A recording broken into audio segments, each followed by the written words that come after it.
Good evening, नमस्कार। स्वागत है आपका स्टडी IQ यूट्यूब चैनल पर। मैं वासु। हमारी चल रही थी रेलवे की सीरीज। रेलवे की इस सीरीज का आज हमारा डे 103 है। 90 डेज में अपना सिलेबस कंप्लीट हो गया था। फिर हमने स्टार्ट किया था रिवीजन की आज हमारी क्लास 13 है। इसके बाद एक या दो लेक्चर और होंगे और उन सारे के सारे लेक्चर मतलब लगभग 15 लेक्चर के अंदर हमारा रिवीजन कंप्लीट हो जाएगा। फिर हम स्टार्ट करेंगे मॉक टेस्ट। आज के सेशन में देखो, एक तो हमें डिस्कस करना है, कुछ सवाल रह गए थे अपने ट्रिग्नोमेट्री के।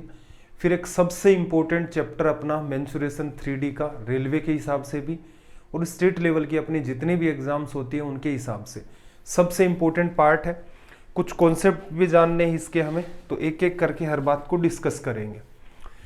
ये अपना टेलीग्राम है, टेलीग्राम पर जाएं, सर्च करें वासु स्टडी IQ। ये अपना टेलीग्राम का चैनल है जहां पर आपको क्लासेज के PDF मिल जाते हैं, डेली बेसिस पर क्लासेस के लिंक मिल जाते हैं। नीचे वाला जो पार्ट है Vasu study IQ doubt group, यहाँ आप अपने एग्जाम रिलेटेड जितने भी डाउट्स हैं उनको पूछ सकते हैं। तो चलिए फिर सेशन को स्टार्ट करते हैं जहां पर कल हमने सेशन को छोड़ा था। देखना जरा, आपके सामने एक सवाल दे रखा है कि tan square minus sine square upon में 2 plus tan square plus cot square. एक तरीका तो ये है कि इस सवाल को आप सोल्व कर सकते हैं वैल्यू पुट से। वैल्यू पुट में देखो ऑप्शंस आपके पास 4 हैं। थोड़ा सा ध्यान इस बात का रखना है कि कहीं बहुत ज़्यादा मामला कॉन्ट्राडिक्ट ना हो जाए, और ये भी ध्यान रखना है कि ऐसी वैल्यू ना रखें जिसकी वजह से कहीं इनफाइनाइट क्रिएट होना स्टार्ट हो जाए।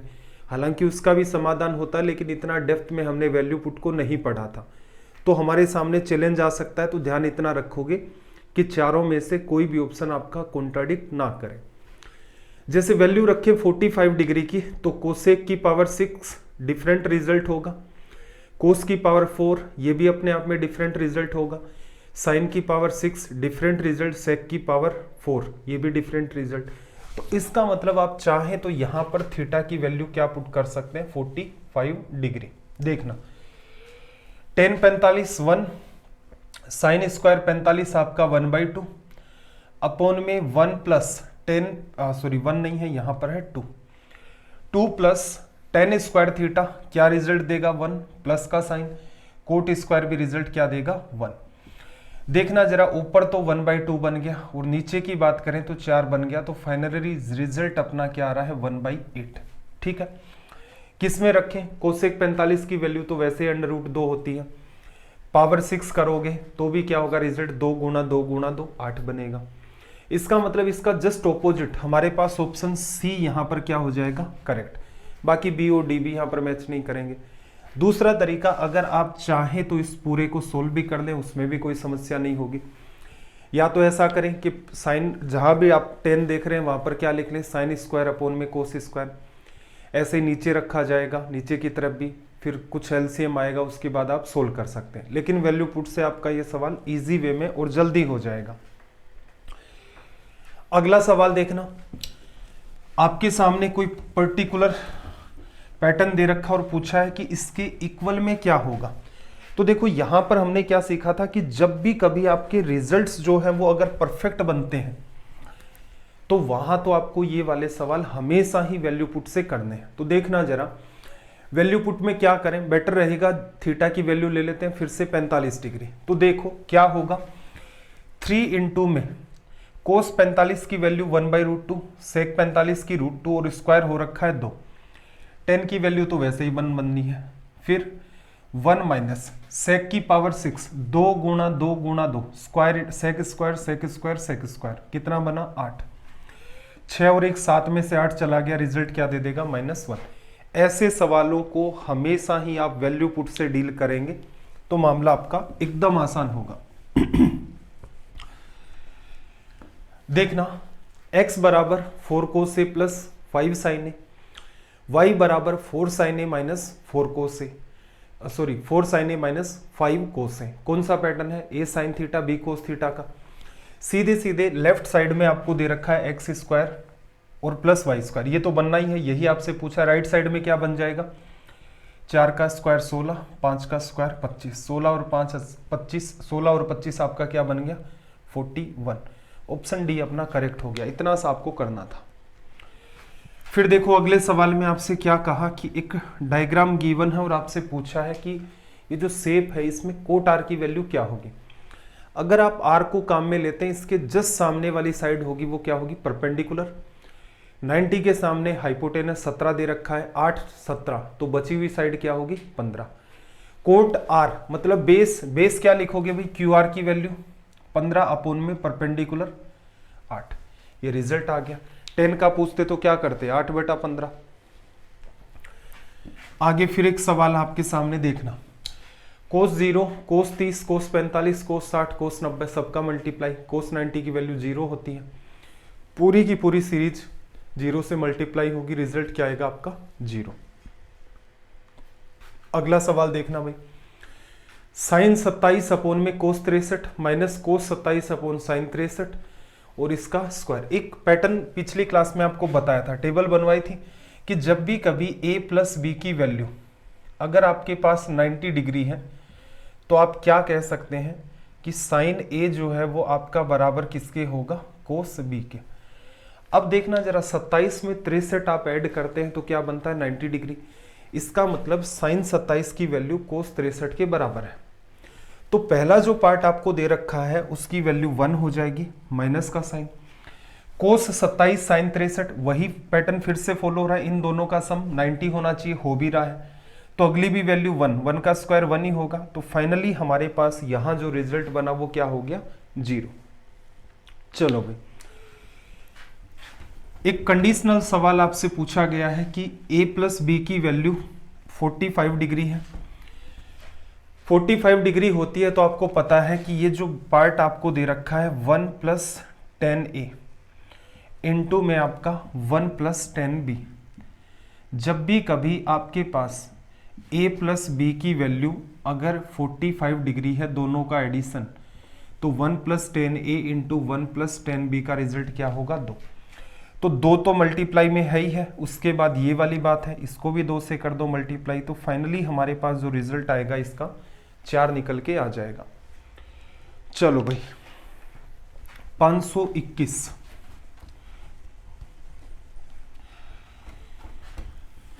देखो यहां पर इसको थोड़ा सा मैं डिटेल में एक्सप्लेन कर देता हूं एक बार। तो देखो एक बात बताना, 1 प्लस 10 स्क्वायर थीटा आप लिखते हैं सेक स्क्वायर थीटा। आप 1 बराबर लिख सकते हैं sec square theta minus 10 square theta. एक इंपॉर्टेंट पैटर्न है, सेम टू सेम यही पैटर्न आपका फॉलो होता है, 1 plus cot square equals to में कोसेक स्क्वायर थीटा। आप इस बात को लिख सकते हैं 1 बराबर sec theta plus tan theta, algebra का x square minus y square, और इनटू में अगेन आप लिख सकते हैं sec theta minus tan theta. A plus B, A minus B का पैटर्न फॉलो हो रहा है। अब एक बात बताओ, अगर मैं इस पार्ट को कहता हूं कि इस मेरे वाले इस पार्ट की वैल्यू जो है वो मैंने मान ली है x, मान ली, तो इस वाले पार्ट की वैल्यू क्या होगी, ये वैल्यू तो आपने इसकी मान ली। आपको पता है रिजल्ट 1 आना है, कब आ सकता है 1/x लिखने से, ठीक है। ये सबसे इंपॉर्टेंट बात है। अब देखना जरा, sec theta plus tan theta की वैल्यू x होगी तो उस केस में sec theta minus tan theta की वैल्यू 1/x होगी। अगर मैं इसको और इसको जोड़ूं, इसके बराबर तो ये है, इसके बराबर ये है, अगर दोनों को जोड़ूं तो 10 से 10 कटेगा 2 सेक थीटा।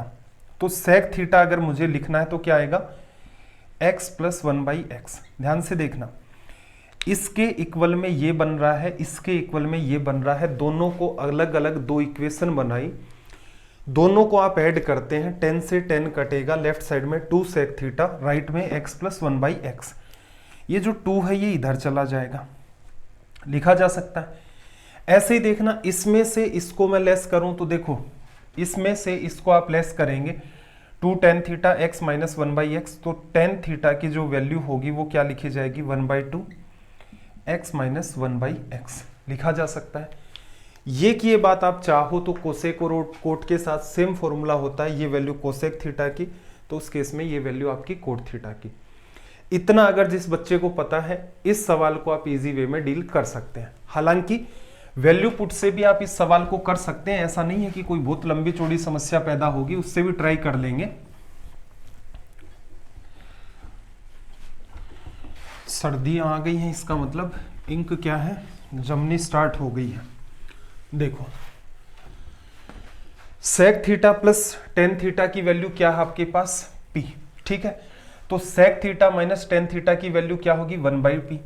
सेक थीटा की वैल्यू आप लिख सकते हो 1/2 p प्लस 1/p, सोल्व करके लिख दें, p square plus 1 divide by p। ऐसे ही टेन थीटा की वैल्यू लिखोगे तो क्या होगा 1/2 p माइनस 1/p, सोल्व करके लिखोगे तो p square minus 1 divide by p। इतनी सी बात है। अगर आप डिवीजन करते हैं किसका, पहली इक्वेशन आपकी ये है, दूसरी आपकी ये है। सेकंड में आप डिवीजन करते हैं फर्स्ट इक्वेशन का, 1/2 खत्म, p से p खत्म, राइट साइड में क्या बनेगा, p स्क्वायर माइनस 1 अपॉन में p स्क्वायर प्लस 1। ये देखो ऊपर सेक थीटा, सॉरी ऊपर टेन थीटा, टेन थीटा को क्या लिखोगे, साइन अपॉन में कोस, और डिवीजन सेक का, कोस से कोस कट जाएगा, तो यहां पर रिजल्ट आपका क्या आ जाएगा, साइन थीटा लिखा जा सकता है। देखो एसएससी के हिसाब से ये सवाल इंपॉर्टेंट बहुत ज्यादा हो जाता है। रीजन क्या है, एसएससी में कई बार रिपीट हो चुका है। वहां पर बच्चे की इतनी कमांड होती है कि p स्क्वायर माइनस 1 क्या है और p स्क्वायर प्लस 1 क्या है। उसके दिमाग में पहले से ही सेट है कि डिवीजन देख करके ही इसका रिजल्ट निकलेगा, और एसएससी बार बार इस सवाल को रिपीट भी कर रही है। तो वहां तो बच्चे इस सवाल को वर्बली डील कर लेते हैं। ठीक है, रेलवे में उम्मीद है नहीं कि इस टाइप का कोई सवाल पूछ ले, लेकिन फिर भी एक तरीका तो ये हो गया। ये बहुत सारे बच्चों को हो सकता है समझने के हिसाब से टिपिकल लगे, क्योंकि इसके पीछे जो थ्योरी सेक्शन है उसमें आपको काफी एफर्ट डालने पड़ते हैं, तब जाके कमांड में आता है। तो बेटर क्या रहेगा, वैल्यू पुट कर ले। थीटा की क्या वैल्यू पुट करेंगे जिससे ऑप्शन कॉन्ट्राडिक्ट ना हो। तो देखना साइन और कोस 45 डिग्री के ऊपर आपके बराबर होते हैं, तो कोशिश ये करनी है हमें 45 डिग्री, मतलब आपको क्या करना है, थीटा की वैल्यू 45 डिग्री नहीं रखनी, इसके अलावा रख लो।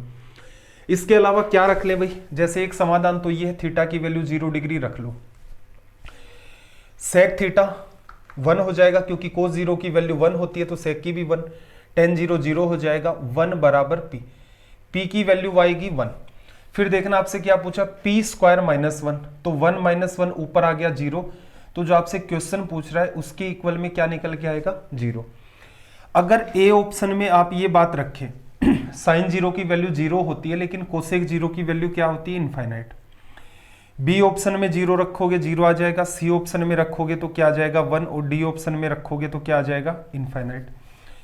आपको किसकी नीड है, आपको नीड है कि 0 कहां बना, एक ही जगह बन रहा है, इसका मतलब ये आपका करेक्ट है। ठीक है, इसमें कंफर्ट नहीं है, कोई बात नहीं, 30 डिग्री वैल्यू रख लो, उसके हिसाब से सोल्व कर लो। चलो भाई, ये वाला जो मामला है ये अपना कंप्लीट हो गया ट्रिग्नोमेट्री का। अब डिस्कस कर लेते हैं हम लोग, स्टार्ट कर लेते हैं मेंसुरेशन 3D। एक इंपॉर्टेंट पार्ट है, जितने भी कॉन्सेप्ट थे सारे के सारे कॉन्सेप्ट मैं आपको एक बार के लिए गो थ्रू करवा ले जाऊंगा। देखो वॉल्यूम का जो कॉन्सेप्ट होता है, सबसे पहले मेंसुरेशन या क्षेत्रमिति और 3D का पार्ट है कॉन्सेप्ट ऑफ वॉल्यूम। आयतन का जो कॉन्सेप्ट अगर आप किसी बच्चे को पता है तो इसका मतलब ये हो गया फॉर्मूले रटने का जो काम है उसका, जैसे सरफेस एरिया के तो बेसिक से है। अगर आपकी ठीक सी इमेजिनेशन है और आपको वॉल्यूम का कॉन्सेप्ट पता है, इसका मतलब आपका 90% काम हो गया, मेंसुरेशन 3D का हो गया, आपको कुछ अलग से याद करने की नीड नहीं है। 10% मान सकते हो, कुछ कुछ जगह चीजें जैसे टिपिकल होती हैं, एसएससी में स्पेशली पढ़ते हैं, टेट्राहेड्रॉन वगैरह हो गया, वहां पर चीजें थोड़ी थोड़ी कॉम्प्लेक्स हो जाती हैं। यहां पर देखो वॉल्यूम का कॉन्सेप्ट क्या है कि कोई भी आकृति अगर नीचे से लेकर ऊपर तक एक जैसी है, जैसे बात करें हम लोग सिलेंडर की, ठीक है, जैसे हम लोग बात करें किसी क्यूब की, क्यूब या घन भी आपका नीचे से ऊपर तक एक जैसा होता है, बेलन या सिलेंडर भी नीचे से ऊपर तक एक जैसा होता है, या फिर हम लोग बात करें क्यूबॉइड की, क्यूबॉइड का मतलब आपका घनाभ, घनाभ भी आपका नीचे से ऊपर तक एक जैसा होता है, और या फिर हम लोग बात करें प्रिज्म की, ये पार्ट भी हमने पढ़ा था, और हमने एक्चुअल में क्या पढ़ा था कि प्रिज्म ओरिजिनल बात थी, उसी का एक पार्ट क्यूब है, उसी का आपका क्यूबॉइड है। इन आकृतियों के लिए अगर आप वॉल्यूम लिखना चाहते हैं तो वॉल्यूम लिखा जाएगा। वॉल्यूम असल में क्या था, वॉल्यूम असल में था n इंटू में बेस एरिया इंटू में हाइट। n गुणा आधार का क्षेत्रफल गुणा में ऊंचाई।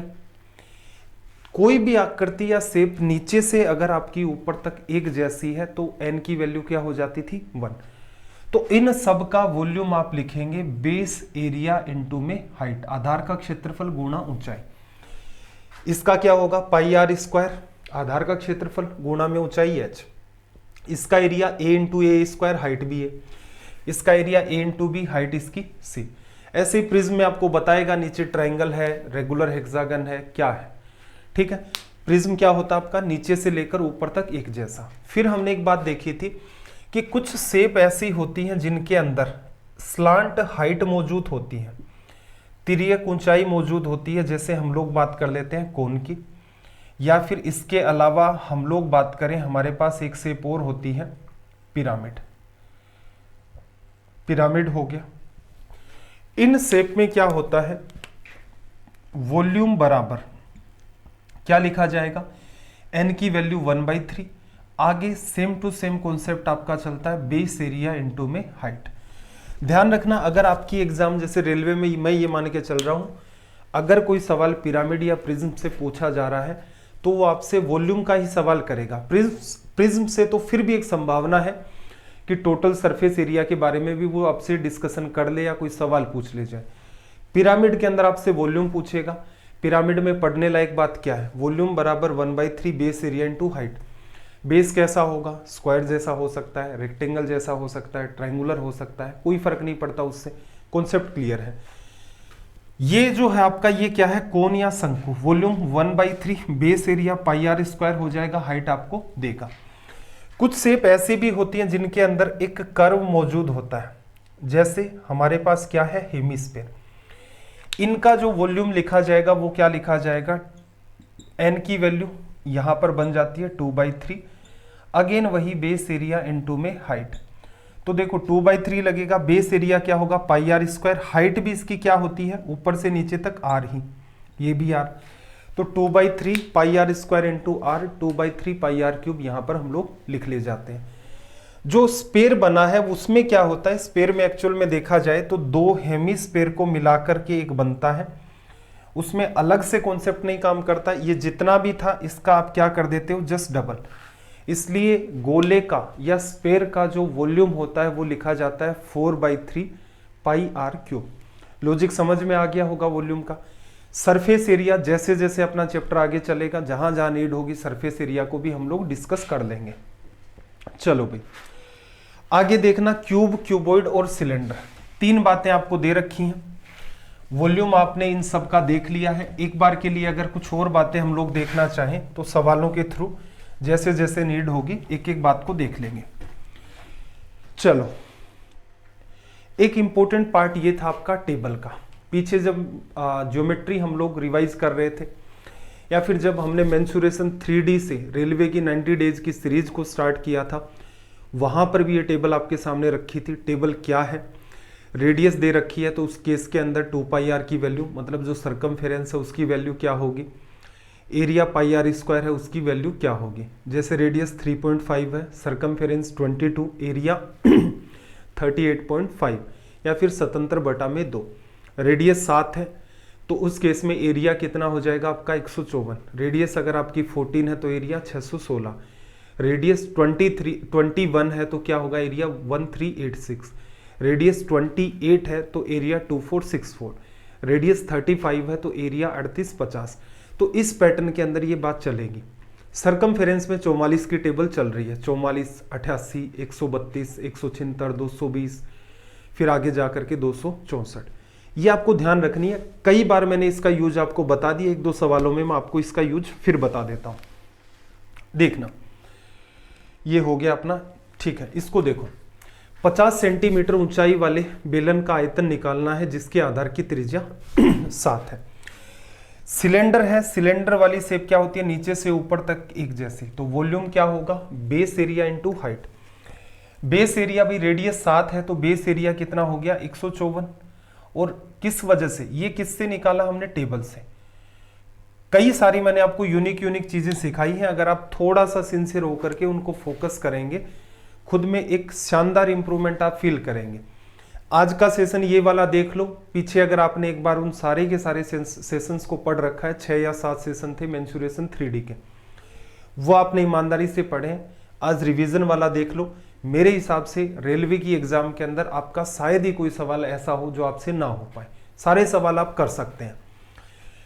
देखो बेस एरिया तो टेबल से ले लिया हमने, ऊंचाई कितनी दे रखी है 50, सोल्व कर दो। 0 5 4 20, 15 5 75 और 2 77, तो सीधे सीधे ऑप्शन ए आपका क्या आ गया, रिजल्ट लिखा जा सकता है। चलो भाई आगे जैसे एक सवाल और दिया कि 80 सेंटीमीटर ऊंचाई वाले बेलन का आयतन निकालना है जिसके आधार की त्रिज्या क्या है 14 सेंटीमीटर। बेस एरिया इनटू में हाइट, क्यों, सिलेंडर नीचे से ऊपर तक एक जैसा होता है। बेस एरिया 14 की वजह से क्या आ जाएगा भाई 616, और ऊंचाई कितनी है 80। ये पार्ट हमने कहां से उठाया है, ये पार्ट हमने उठाया है अपनी टेबल से। सोल्व करना।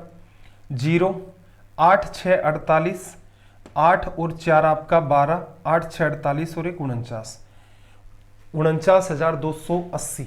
ऑप्शन डी आपका यहां से क्या बन गया, करेक्ट रिजल्ट। चलो अगले सवाल की तरफ मूव करते हैं। 10 सेंटीमीटर ऊंचाई के बेलन का आयतन निकालना जिसके आधार की परिधि। ये कौन से सवाल है जहां पर कैलकुलेशन वो और अनवांटेड बढ़ा देता है कि बच्चा क्या करेगा 2 पाई आर बराबर 220 लिखेगा। अगर आपको टेबल याद है तो आप सीधे सीधे कहेंगे कि रेडियस क्या होगी यहां पर 35। वॉल्यूम निकालना है base area into height. Radius जब आपकी 35 होती है, बेस एरिया कितना होता है 3850, इनटू में हाइट कितनी है भाई आपकी 10। 3850 को 10 से गुणा करोगे तो 38,500 आपका रिजल्ट आ जाएगा, ऑप्शन सी। टेबल याद है तो कुछ कुछ ऐसे भी सवाल आपको मिलेंगे प्रीवियस ईयर में, आप एग्जाम में बैठेंगे वहां भी ऐसे सवाल आपको देखने को मिलेंगे। टेबल याद है वर्बली भी सवाल हो जाता है, नहीं याद है तो कैलकुलेटिव होगा। देखना जरा एक गोले का कुल पृष्ठीय क्षेत्रफल कितना है भाई 616। कोई भी स्फेयर होता है, कोई भी गोला होता है, उसका टोटल सरफेस एरिया क्या लिखते हो आप 4 पाई आर स्क्वायर। इसकी वैल्यू कितनी है आपको 616 दे रखी है। इसको इससे काटोगे 15 और 4 154, आर कितना आ गया भाई 7। कैसे आया, टेबल याद कर रखी है तो आया, टेबल नहीं याद है तो कैंसिल आउट करके रिजल्ट निकालोगे। गोले का आयतन आपको निकालना है। गोले का आयतन क्या लिखोगे 4/3, ठीक है। फिर pi r cube, pi r square अगर आप लिखना चाहें 7 की वजह से तो कितना आ जाएगा 154, और इनटू में क्या लिख ले जाओगे यहां पर आप 7, ठीक है। 28 है, 7 गुणा में 4, 28 5 4 9 10, ये तो कट नहीं रहा है। 28 बना लिया, 28 गुणा 4, 28 को 2 से करोगे 56, गुणा में 2 112, कैरी कितनी 11। 28 गुणा 5 140, 140 में 11 जोड़ा 151, कैरी 15। 28 में 15 जोड़ा तो आपके पास कितना आ गया ये 43, लिखा जा सकता है। अपोन में क्या करना है 3 का डिवीजन, 14 3 42, फिर आपके पास क्या बचा 1, 3 बार डिवीजन, फिर आपके पास बचा 2, 7 बार डिवीजन, फिर 3 3, 1437.33 आपका क्या आ गया रिजल्ट। क्या यूज किया एक्चुअल में, एक्चुअल में एक तो यूज हमने टेबल का यहीं पर ही कर लिया, दूसरा यूज हमने पाई आर स्क्वायर इनटू में आर का यूज करके फिर किया टेबल का। अगर टेबल का यूज भी आपको करना आता है कि इस टाइप के सवालों में कैसे करते हैं, और ये जो सवाल है इनमें हमेशा ध्यान रखना टेबल में परफेक्ट वैल्यू आपने काम में ली उसके बाद भी रिजल्ट पॉइंट में आया। अगर परफेक्ट वैल्यू नहीं होगी तो ये सवाल थोड़ा और ज्यादा उलझ जाएगा, सोल्व ही नहीं होगा। तो कुछ सवालों में तो एग्जामिनर की मजबूरी हो जाती है कि वो आपसे इसी टाइप के सवाल पूछता है। 526 में देखना जरा क्या कहा कि धातु की 3 ठोस गेंद है, धातु की 3 ठोस गेंद है, सॉलिड आपके पास बॉल्स हैं जिनकी त्रिज्या कितनी है 3 4 5, पिघला करके नई गेंद बनाई, नई गेंद की त्रिज्या 3 4 5 की वजह से क्या आ रही थी 6, कई बार रिपीट हुआ सवाल है। करना कैसे था, आपको यह सिखाया था कि जब भी कभी आप एक आकृति से n आकृतियां बनाते हैं, जब भी कभी आप एक शेप से n शेप बनाते हैं या फिर n शेप से आप एक शेप बनाते हैं, जब भी कभी ये सिनेरियो होता है तो यहां पर आपकी एक चीज फिक्स रहती है, वो क्या है वॉल्यूम। ये हमेशा ही आपका फिक्स रहेगा। जैसे 1 लीटर पानी की आपके पास बोतल है, 2 आपके पास छोटे छोटे ग्लास है जिनकी कैपेसिटी कितनी है, आधा आधा लीटर। तो 1 लीटर बोतल को आप अगर पानी को उन दोनों ग्लासेस में डालेंगे तो क्या होगा, आकृति बदल गई। 1 लीटर बोतल जैसा आकार था, 2 ग्लास के जैसा आकार बन गया। यहाँ पर क्या हुआ, सरफेस एरिया बिल्कुल चेंज हो सकता है। लेकिन अगर आप ऑब्जर्व करेंगे, पानी पहले भी 1 लीटर था, बाद में भी दोनों का मिलाकर के 1 लीटर रहता है। इसी को वैसे वर्षा कर दो कि 2 ग्लास हैं आधा आधा लीटर के, उनको यूज करके एक बोतल भर दी। पहले पानी का आकार ग्लासेस के जैसा था, अब बोतल के जैसा हो गया। सरफेस एरिया बदलता है, लेकिन यहाँ पर वॉल्यूम क्या बदला, नहीं। पहले वॉल्यूम 1 लीटर था, अब भी वॉल्यूम बोतल के अंदर 1 लीटर मेंटेन है। तो ध्यान क्या रखना, जब भी कभी एक आकृति से n आकृति बनाई या n आकृतियों से एक आकृति बनाए, वॉल्यूम आपका हमेशा ही फिक्स रहेगा। तो करना क्या है भाई, पहला volume V1 plus V2 plus V3 बराबर V नया वॉल्यूम। गेंद से गेंद ही बना रहा है, किसी भी बॉल का वॉल्यूम क्या लिखते हो, 4/3 पाई। पहले में, दूसरे में, तीसरे में, राइट में, हटाओ, कैंसिल आउट हो गया। क्या बचा, R1 का क्यूब, R2 का क्यूब, R3 का क्यूब और R न्यू। R1 का क्यूब कितना भाई, 27, 4 की वजह से 64, 5 की वजह से 125 बराबर नई बॉल का रेडियस आपने R मान ली, R का क्यूब। 125 में आप 64 जोड़ेंगे, 191 आ जाएगा, 120, 180, 189 आ जाएगा। 189 में आप 27 जोड़ेंगे तो कितना आ जाएगा आपके पास, 216। सबका सम क्यूब रूट करोगे तो R की वैल्यू यहां से कितनी मेंटेन हो जाएगी, 6। ये सवाल फिर से घूम करके आया, मेरे ख्याल से ये याद रह जाएगा आपको वैसे भी। फिर देखो, इसने एक बात और कही आपसे अगले सवाल में, क्या, 6 सेंटीमीटर व्यास वाले गोले को पिघलाकर 8 बराबर गोलों में विभाजित किया गया है, प्रत्येक छोटे गोले की त्रिज्या ज्ञात करें। 6 सेंटीमीटर डायमीटर है, तो देखो पहले एक था आपके पास, वॉल्यूम क्या लिखा जाएगा, 4/3 पाई, रेडियस कितनी भाई, 3, 3 का क्यूब कितना आ गया आपके पास, 27 आ गया।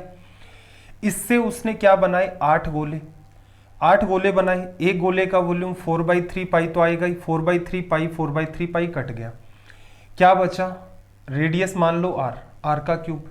क्यूब रूट जब आप इन सब का करेंगे तो यहां से 3, यहां से 2, 3/2, जिसे सोल्व करके आप लिखेंगे तो कितना आ जाएगा, 1.5 बराबर R।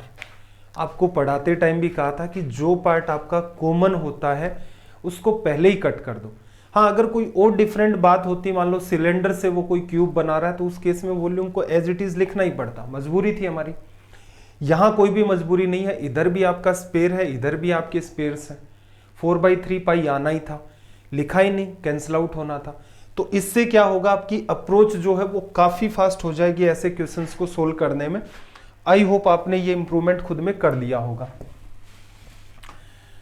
आगे देखना, इसने क्या कहा, एक गोले का डायमीटर कितना है, 700 सेंटीमीटर, गोले का कुल पृष्ठीय क्षेत्रफल।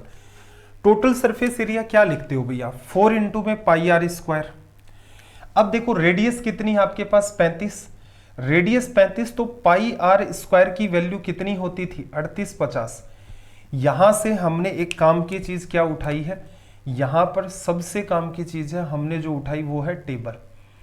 टेबल का जिस बच्चे को यूज करना आता है, बड़ा ही आसान काम है, मल्टीप्लाई कर दिया, 0 0, 8 4 32, 2 34, 4 3 12, 13 14 15, 15,400 आपका क्या आ गया, तुरंत के तुरंत रिजल्ट। टेबल नहीं पता है या यूज नहीं करना आता, पहले तो उसको याद करना है, फिर सवालों में देखो कौन से सवाल में यूज होती है, कौन से में नहीं यूज होती।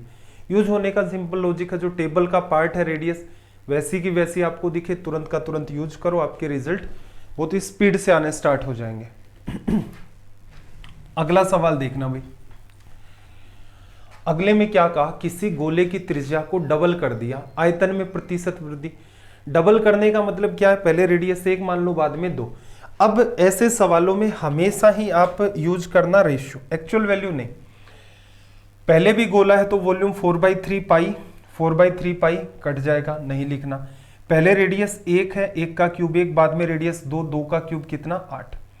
वॉल्यूम कितना बढ़ गया भाई, 7 बढ़ गया। पूछ क्या रहा है, आयतन में प्रतिशत वृद्धि। 7 का इंक्रीज हुआ है, 1 पर प्रतिशत में बदलना है, गुणा 100 करोगे तो यहां से रिजल्ट कितना आ जाएगा अपना 700% लिखा जा सकता है। चलो आगे फिर एक सवाल आपसे पूछा गया है, लैंग्वेज को रीड करना। क्या कहा, गोले ए, स्पेयर ए और स्पेयर बी की रेडियस 40 और 10 है। पृष्ठीय क्षेत्रफल ए और बी का रेशियो क्या होगा। जब भी स्पेयर दे रखा है, टोटल सरफेस एरिया क्या लिखा जाएगा, पहले का 4 पाई रेडियस 1 स्क्वायर, फिर दूसरे का 4 पाई रेडियस 2 का स्क्वायर। 4 पाई नहीं लिखना है, कैंसिल आउट होगा। रेडियस 1 रेडियस 2 रेशियो ही निकालना है तो पहले ही रेशियो ले लो। रेडियस का कितना है 4:1, 4 का स्क्वायर कितना हो जाएगा 16, 1 का स्क्वायर 1। सरफेस एरिया का रेशियो ये मेंटेन होगा। ऑप्शन डी आपका यहां से क्या हो गया, करेक्ट। चलो भाई आगे इसने क्या सवाल दिया कि दो गोलों के आयतन का अनुपात कितना है, 8:27। उनके पृष्ठीय क्षेत्रफलों का अनुपात। असल में देखो वॉल्यूम जब आप लिखते हैं, वॉल्यूम का रेशियो आपको दे रखा है 8:27। यहां क्या लिखा होगा 4/3 पाई r1 का क्यूब, 4/3 पाई r2 का क्यूब। 4/3 पाई कट गया, यहां r1 क्यूब बचा, r2 क्यूब बचा। इसका मतलब ये r1 का क्यूब और r2 का क्यूब है। अगर हमें रेडियस का रेशियो चाहिए तो इसका क्या करो, क्यूब रूट करोगे तो इसकी रेडियस 2, इसकी रेडियस कितनी 3। रेडियस आ गई 2 और 3 रेशियो में। आपको क्या चाहिए भाई, सरफेस एरिया। सरफेस एरिया क्या होता है 4 पाई रेडियस का स्क्वायर। अब 4 पाई इधर कट गया। क्या करना आपको, रेडियस पहले का स्क्वायर 4, दूसरी रेडियस का स्क्वायर कितना 9। एक टाइम के बाद आप इतने स्मार्ट हो जाते हैं कि वॉल्यूम से आप रेडियस पर जाओगे, क्यूब रूट किया, फिर 2:3 आ गया। एरिया पर जाना है 2 का स्क्वायर और 3 का स्क्वायर, 4:9। कुछ भी लिखने की नीड नहीं थी, वर्बली आप इस सवाल को डील कर सकते थे।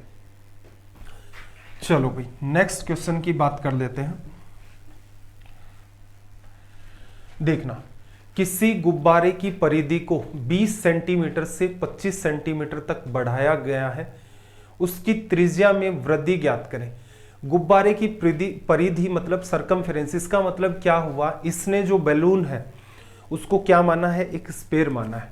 परिधि का मतलब उसका एक पूरा का पूरा राउंड किसी भी साइड से आप मेजर कर लें तो इसका मतलब वो सर्कल के जैसा पार्ट आपको दिखेगा।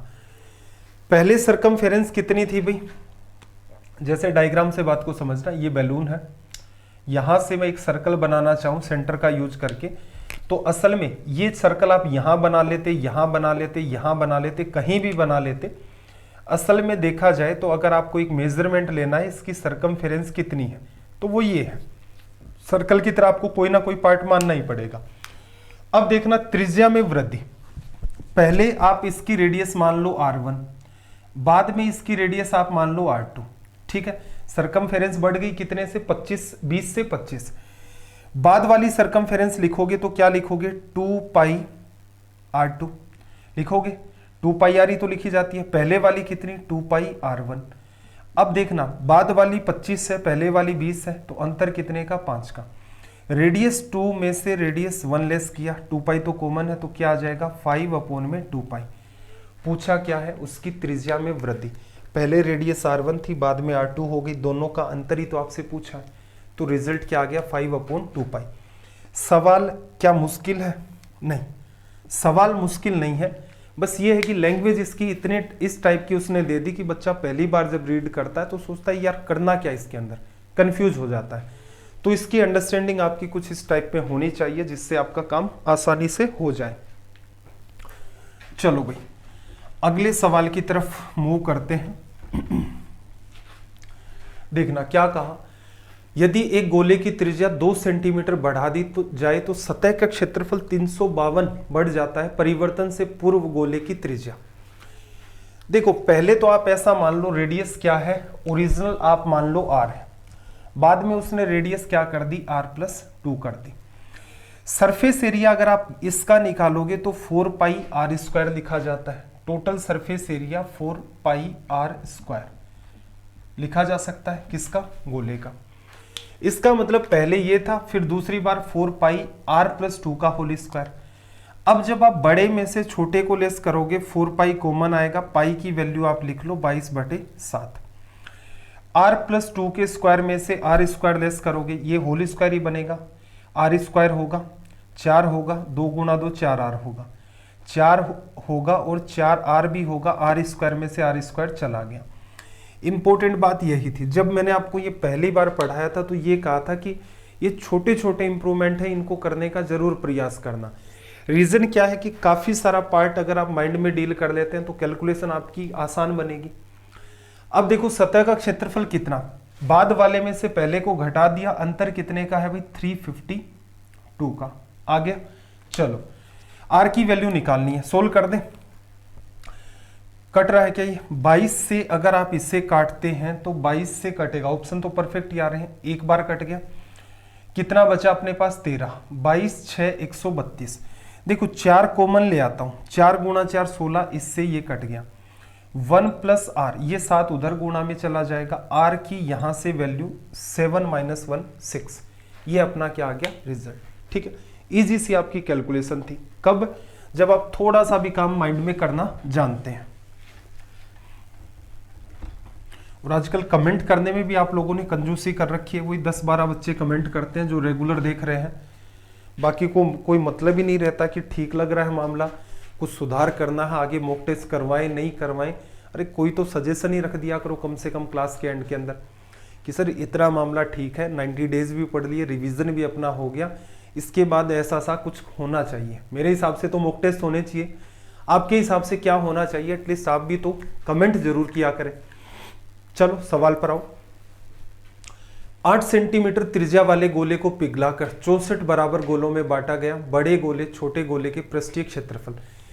देखो पहले तो क्या करोगे, 8 सेंटीमीटर त्रिज्या के गोले को पिघलाया तो देखना 4/3 पाई r क्यूब, 8 सेंटीमीटर त्रिज्या है, 8 का क्यूब बराबर कितने गोले बना लिए भाई 64 गोले बना लिए, 4/3 आ ही गया यहाँ पर, नई radius r cube, 4/3 pi cut गया, क्यूब रूट करोगे यहां से तो 8 आ जाएगा, यहां से 4 आ जाएगा, नई रेडियस जो निकल के आई वो कितनी आ गई 2।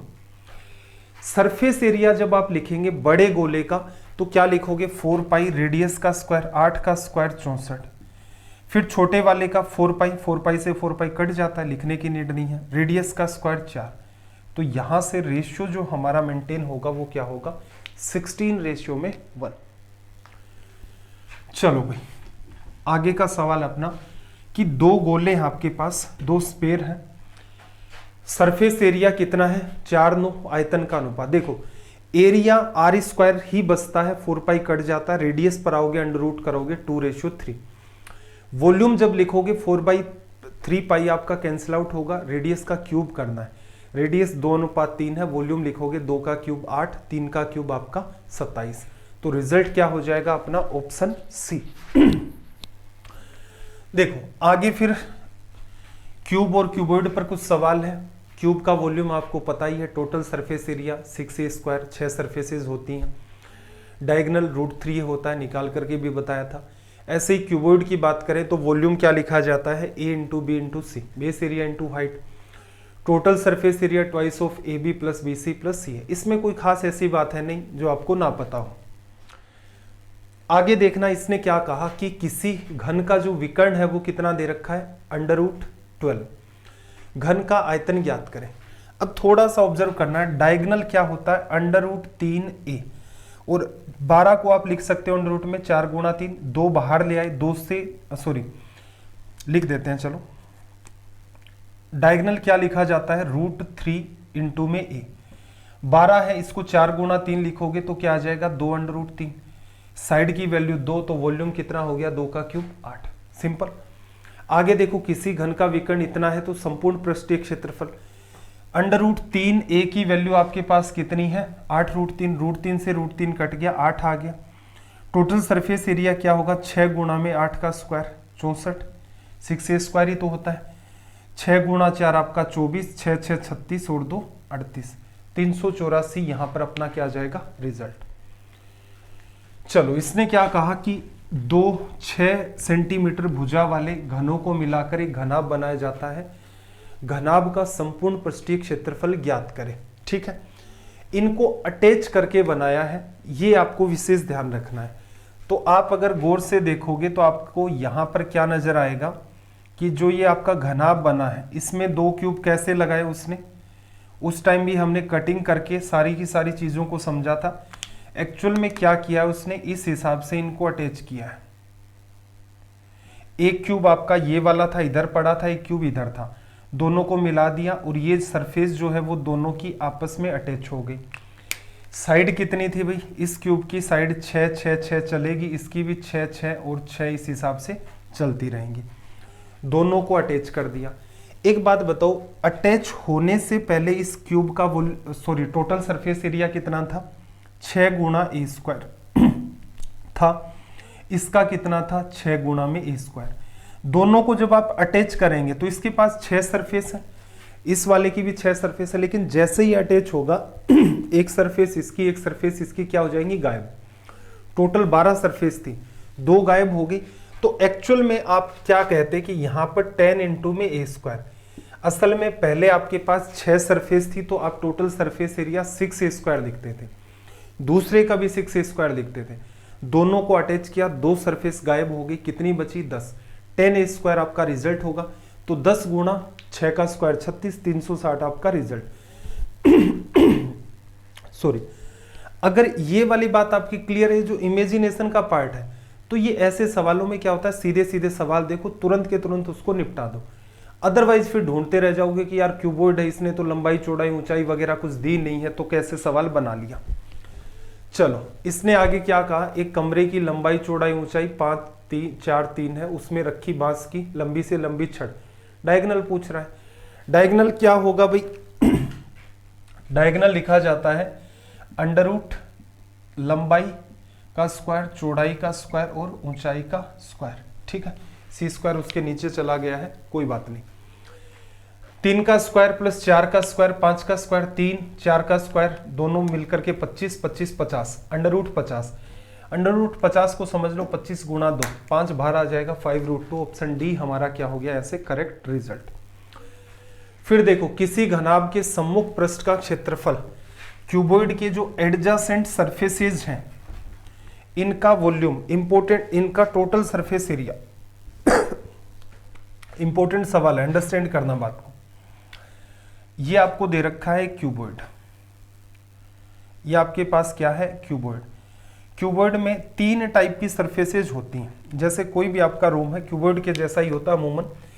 ये सरफेस और पीछे वाली सरफेस ये दोनों एक जैसी होती हैं, राइट वाली और लेफ्ट वाली ये भी एक जैसी होती हैं। जैसा इसका फर्श या फ्लोर होता है वैसी इसकी रूफ या फिर छत होती है। 3 टाइप की होगी। अब ये क्या कह रहा है कि ये जो तीनों टाइप हैं, जैसे अगर मैं मानना चाहूं यहां पर, एक तो मेरे पास ये जो राइट वाली है ये सरफेस है, एक ये जो टॉप वाली है ये है, और एक ये जो बैक साइड के अंदर है ये वाली है। अब इसने क्या कहा कि अगर आप इसकी लंबाई a, चौड़ाई b, लंबाई इसकी a मानते हैं, ये b मानते हैं, और ऊंचाई आप इसकी c मानते हैं, तो इसने क्या कहा कि घनाभ के सम्मुख पृष्ठ का क्षेत्रफल x y z है। 3 ही टाइप की होती हैं। तो आप कहोगे जो x सरफेस है उसका एरिया, जैसे इस सरफेस का एरिया लिखना चाहूं तो मैं क्या लिखूंगा, a इंटू में c, या फिर फ्लोर का ले लो a इंटू में b। y का एरिया लिखोगे तो क्या आएगा, b इंटू में c, और z का एरिया लिखोगे c इंटू में a आ जाएगा। आपसे पूछ रहा है वॉल्यूम v है, उसके साथ रिलेशन। वॉल्यूम एक्चुअल में क्या होता है, वॉल्यूम होता है आपका a इंटू में b इंटू में c, यही तो लिखा जाता है। वॉल्यूम आप लिखते हो a इंटू बी इंटू सी, इसको साइड में कर रहा हूं भाई, ठीक है। अब आपके पास क्या है, एक्स वाई जेड है और v है, ए बी सी तो हमने मान लिए। अगर आप आपस में गुणा करते हो तो आप क्या पाते हो, x इंटू वाई इंटू में z बराबर a square B square C square, जो कि असल में क्या है, वॉल्यूम का स्क्वायर। ये जिस बच्चे को बात पता है, इंपॉर्टेंट है, ये फॉर्मूला भी आपको लिखवाया था कि वॉल्यूम बराबर अंडर रूट में एक्स वाई जेड आपको क्या बताई थी, पास पास की 3 टाइप की सरफेसेज होती हैं उनका एरिया। ठीक है भाई, स्टार मार्क कर लेना इस सवाल को। सॉरी,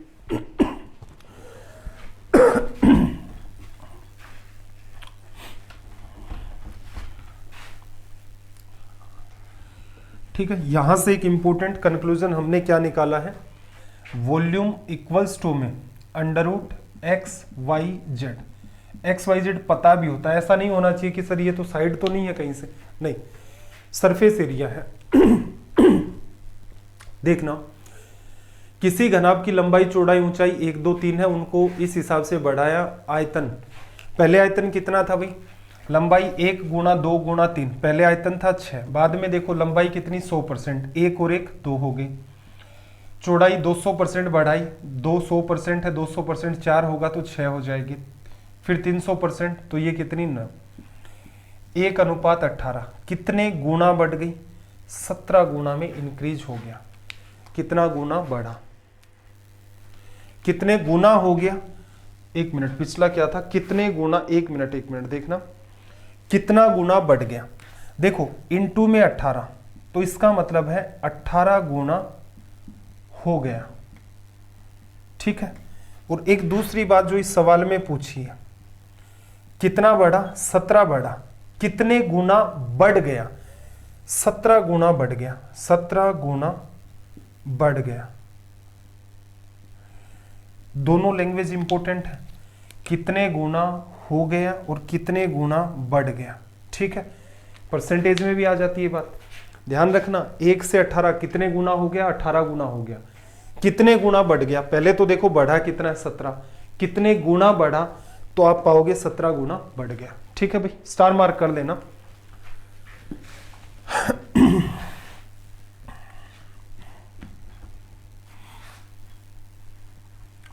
देखो अगला सवाल, आयताकार बॉक्स की 3 भुजाओं का योग 12 और टोटल सरफेस एरिया क्या था 94, उस बक्से में रखी जाने वाली लंबी से। देखो एक फॉर्मूला था ना आपका, a plus b plus c का होल स्क्वायर, इंपॉर्टेंट था ना ये, a square plus B square plus c square plus का twice of a b b c और सी। नीचे चला गया ना, फिर से सवाल थोड़ा सा छोटा कर देता हूं।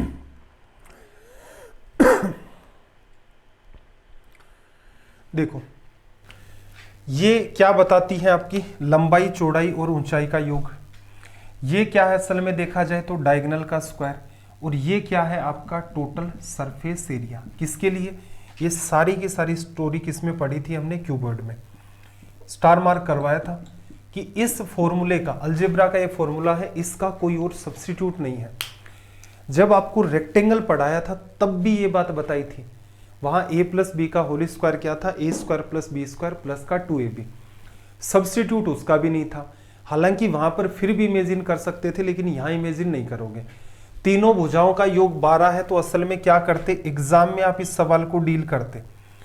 क्यूबॉइड में अलग से बात सीखी है, 2 बातें अलग से सीखी हैं, एक तो ये क्यूबॉइड में अलग से है, और एक पार्ट आपका ये है जो आपको औरों से अलग बना सकता है एग्जाम में, अगर आपको पता है तो।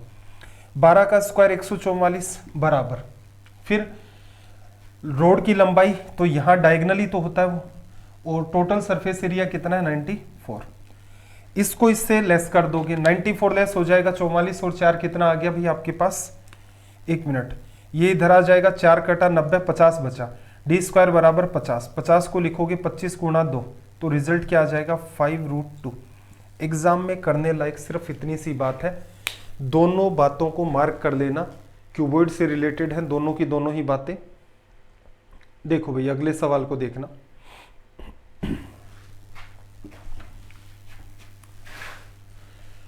(543) में आपसे क्या कहा, आपसे इसने कहा घनाभ की भुजाएं 2 4 8 में है, आयतन घन के बराबर है, उनके पृष्ठीय क्षेत्रफलों का अनुपात। भुजाओं का तनाव ही क्यों ले रहे हो, 2 4 और 8 सीधे सीधे लिख दो। तो आप क्या लिखोगे, इसका जो वॉल्यूम है घन के बराबर है, 8 गुणा 4 32 गुणा में 2 64, 64 बराबर, आप वॉल्यूम लिखना चाहते हो तो उसकी साइड a क्यूब, a की वैल्यू कितनी आ जाएगी 4। ठीक है भाई, अब पृष्ठीय क्षेत्रफल का अनुपात, इधर वाले का तो 6 गुणा में 4 गुणा 4 आ गया ना, क्यूब का तो क्यूबॉइड पहले था उसका लिखना है, तो क्या लिखोगे 2 गुणा 4 गुणा 2 8, 8 4 आपका 32, 8 गुणा में 2 16 आ गया, 32 और 8 40, 40 में 16 जोड़ दिया, ये क्या बन गया आपका 56। ठीक, 56 बन गया तो कैंसिल आउट करोगे, 2 से काट दोगे 2 बार, फिर 8 से काटोगे तो 7 बार। रिजल्ट क्या आ जाएगा भाई 7:6। थोड़ा सा दिमाग लगाते तो ऊपर कट भी रहा था, 1:2:4 भी आप लिख सकते थे, उससे कैलकुलेशन एकदम आसान हो जाती। बाकी फिर भी चलो किया जा सकता है, कोई समस्या वाली बात नहीं है। एक ये वाला पार्ट आपको बताया था, ठीक से सवाल को रीड कर लो। v minus E plus F, ये एक साइंटिस्ट ने दी थी, थ्योरम ही है, साइंटिस्ट का नाम थोड़ा सा मैं भूल रहा हूं। v minus E plus F की वैल्यू हमेशा ही क्या होती है 2 होती है, ठीक है। क्या आपको रटने की नीड है? नहीं, कोई रटने की नीड नहीं है। घनाभ है, घनाभ के शीर्ष वर्टेसेज v, शीर्ष कितने होते हैं भाई? रूम को इमेजिन कर लो, रूम के 4 नीचे कोने हैं, 4 ऊपर कोने हैं, तो टोटल मिलाकर के 8 आपके पास वर्टेसेज हैं। एज या किनारों की बात करें, नीचे फर्श के कितने किनारे हैं? 4, ऊपर छत के कितने किनारे हैं? 4, दीवारों के कॉर्नर 4, तो इसका मतलब कॉर्नर नहीं, दीवारों के साथ ये जो फेसेस हैं ये आपके कितने हो गए? 4, तो कुल मिलाकर के कितने? 12। फिर इसने क्या कहा? एफ क्या है? फलक या फिर फेसेज। फेसेज कितने होंगे भाई? कोई भी रूम है, एक छत होगा, एक फर्श होगा, 4 दीवारें होंगी, टोटल 6, 8 6 14 में से 12 चला गया, रिजल्ट क्या आ गया? तो ये इस टाइप की किसी भी शेप के लिए बात आपकी हमेशा ही वैलिड होती है।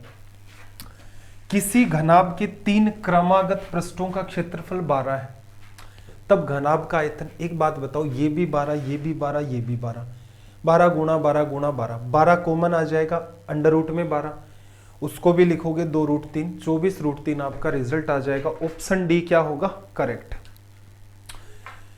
किसी घनाभ की एडजेसेंट साइड कितनी है? 1 और 2। टोटल सरफेस एरिया आपका कितना दे रखा है? 22। घनाभ का विकर्ण ज्ञात करें। समस्या क्या पैदा कर दी? तीसरी साइड नहीं दी।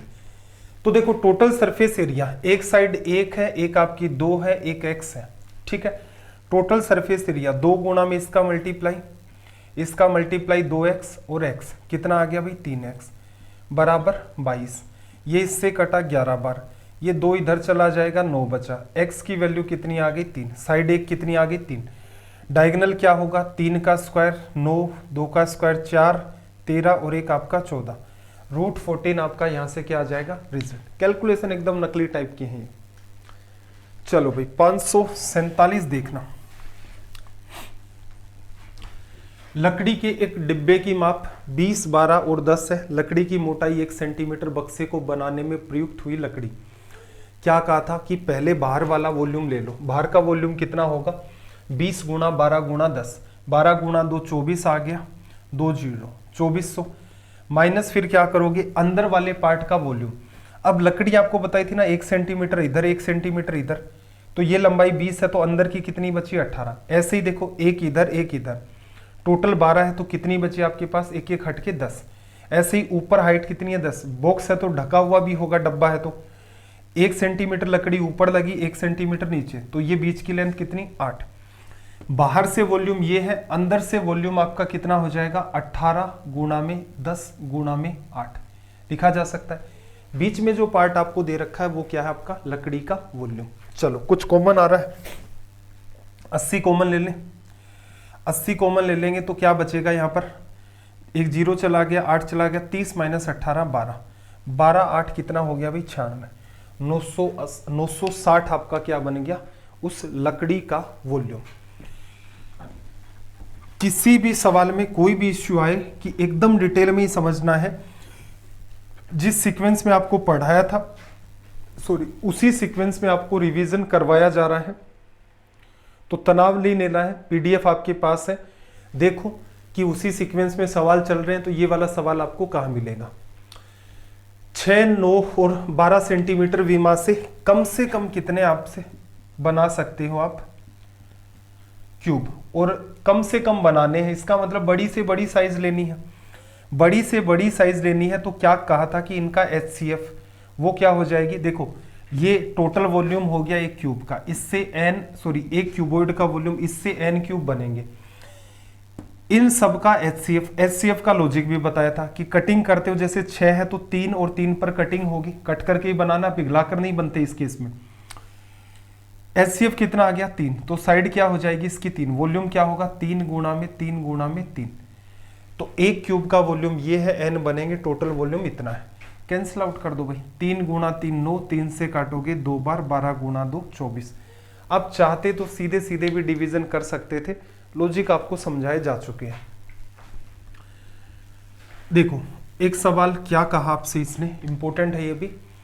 वर्गाकार आधार की एक पीतल की प्लेट की लंबाई 1 सेंटीमीटर, मोटाई 1 मिलीमीटर है, ठीक है।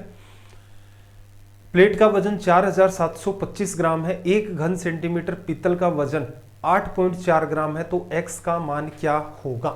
देखो पीतल की कोई प्लेट दे रखी है, असल में देखा जाए वो किस टाइप की होती है वो भी उसे आप ऑब्जर्व करेंगे तो वो आपकी एक क्यूबॉइड के जैसी ही मान लो, ठीक।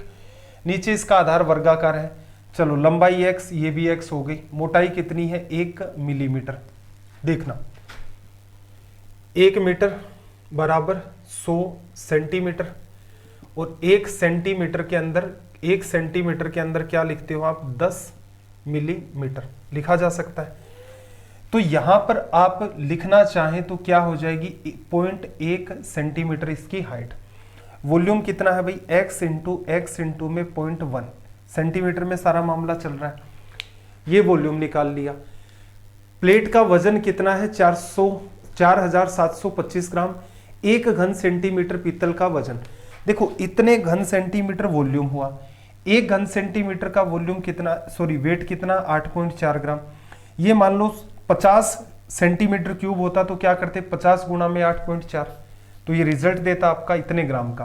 तो आगे आपका बन गया ग्राम, 4725। एक्स की वैल्यू निकालनी है। देखना क्या करें, आप लेफ्ट साइड में भी 100 का गुणा कर दो, राइट में भी 100 का कर दो। फायदा क्या हुआ, यहां से पॉइंट दोनों के खत्म हो गए। चलो कटिंग हो रही है, कुछ तो इजी करना पड़ेगा आपको। जैसे हम लोग क्या करें, 4 से काट दें, 21 4 84, ये कितना बचा 25। एक मिनट, आपको फिर नहीं दिख रहा है, थोड़ा सा साइड में कर देते हैं सवाल को। काट दिया 25, 21 से काटोगे 21 2 आपका 42, 5 बचेगा, 21 2 42, 10 बचा, 21 5 105। अंडर रूट करोगे x बराबर 225 की वजह से 15 और ये 5, रिजल्ट कितना आ जाएगा आपका 75। ये सिंपल सा आपका सवाल है। मेरे हिसाब से इस सवाल को एग्जाम में इतना ही करना है, क्योंकि यूनिट आपको पता है डायग्राम बनाने की एग्जाम हॉल में कोई नीड नहीं होती है। सीजीएल मेंस में ही आया होगा मेरे ख्याल से ये वाला सवाल, जहां तक मुझे ध्यान आ रहा है वहां से उठाया है। अगला सवाल देखना क्या कहा भाई, 25 गुणा 20 सेंटीमीटर आयताकार सीट के 4 कोनों से 2 सेंटीमीटर भुजा के वर्गों काटा, बॉक्स बनाया, बॉक्स का आयतन। देखो खेल क्या है, ये आपकी सीट है, कितनी है 25 सेंटीमीटर, और इधर 20, कॉर्नर से 4 बॉक्स हटा दिए। ये लो 4 बॉक्स हटा दिए, तो एक बात बताओ, ये चारों के चारों आपके हट गए इस टाइप से,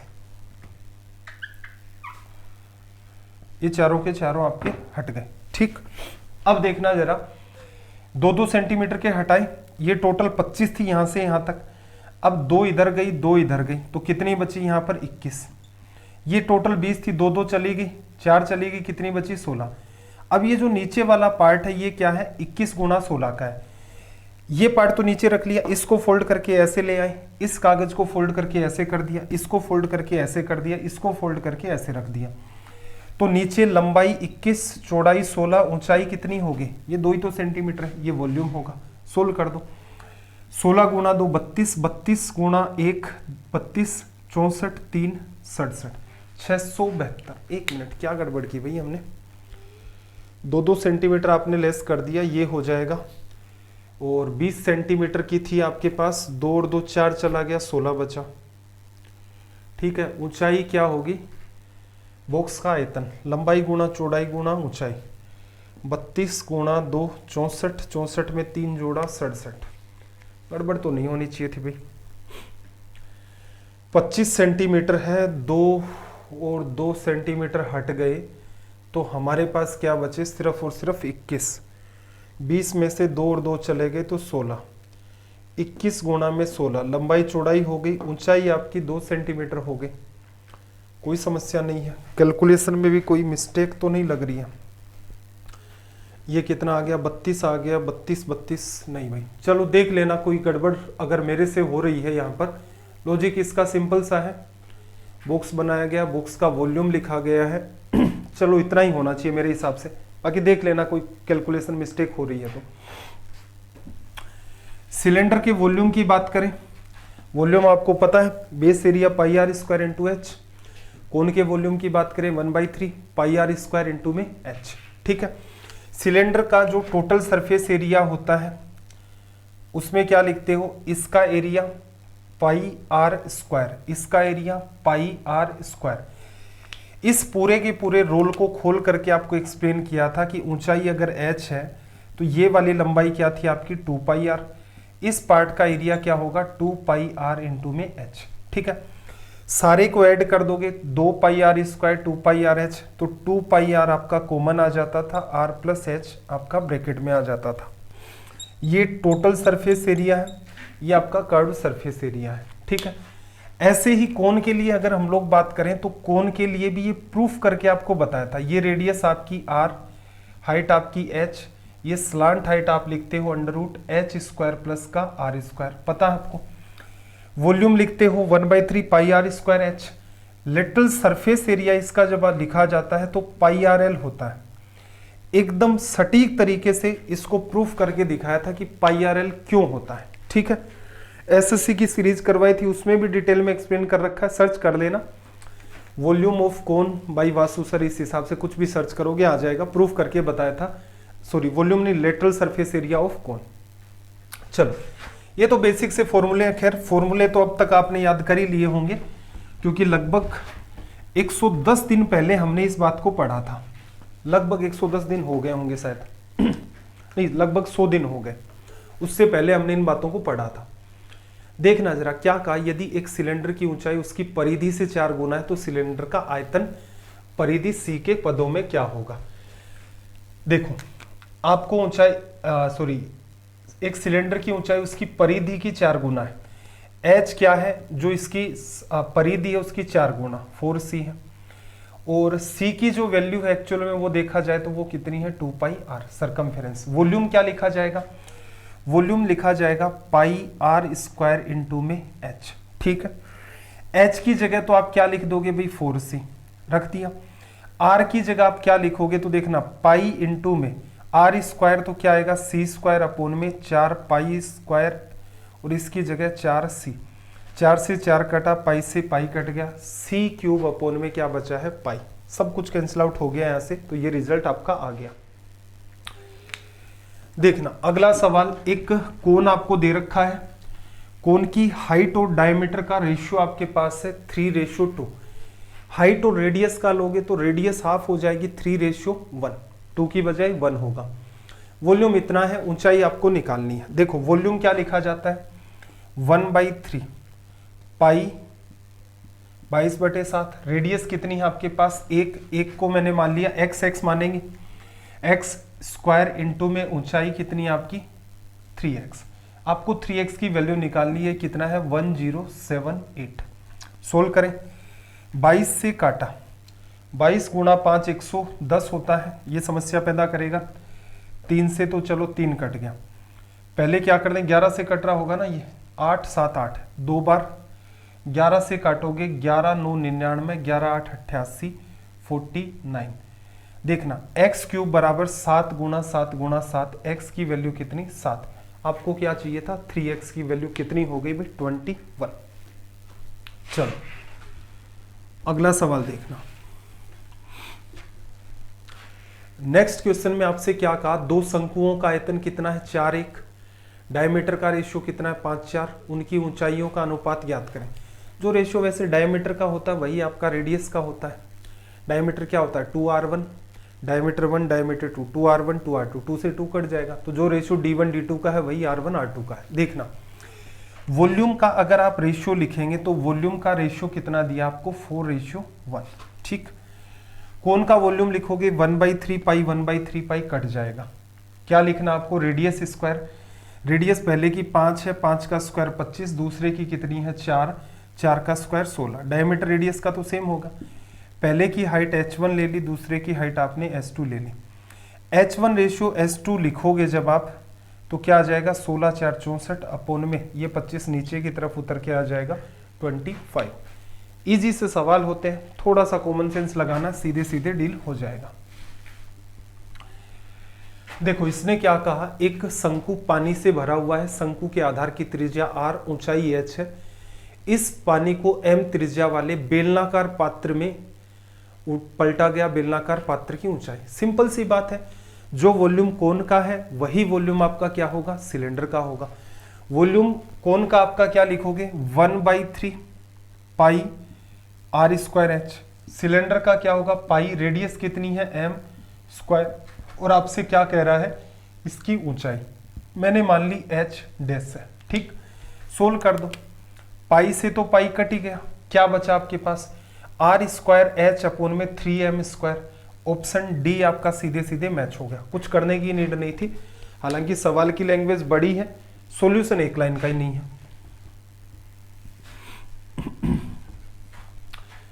देखो किसी शंक्वाकार कोई कोनिकल शेप का आपका टेंट है, आधार की त्रिज्या 12, ऊंचाई आपकी कितनी है 9 सेंटीमीटर।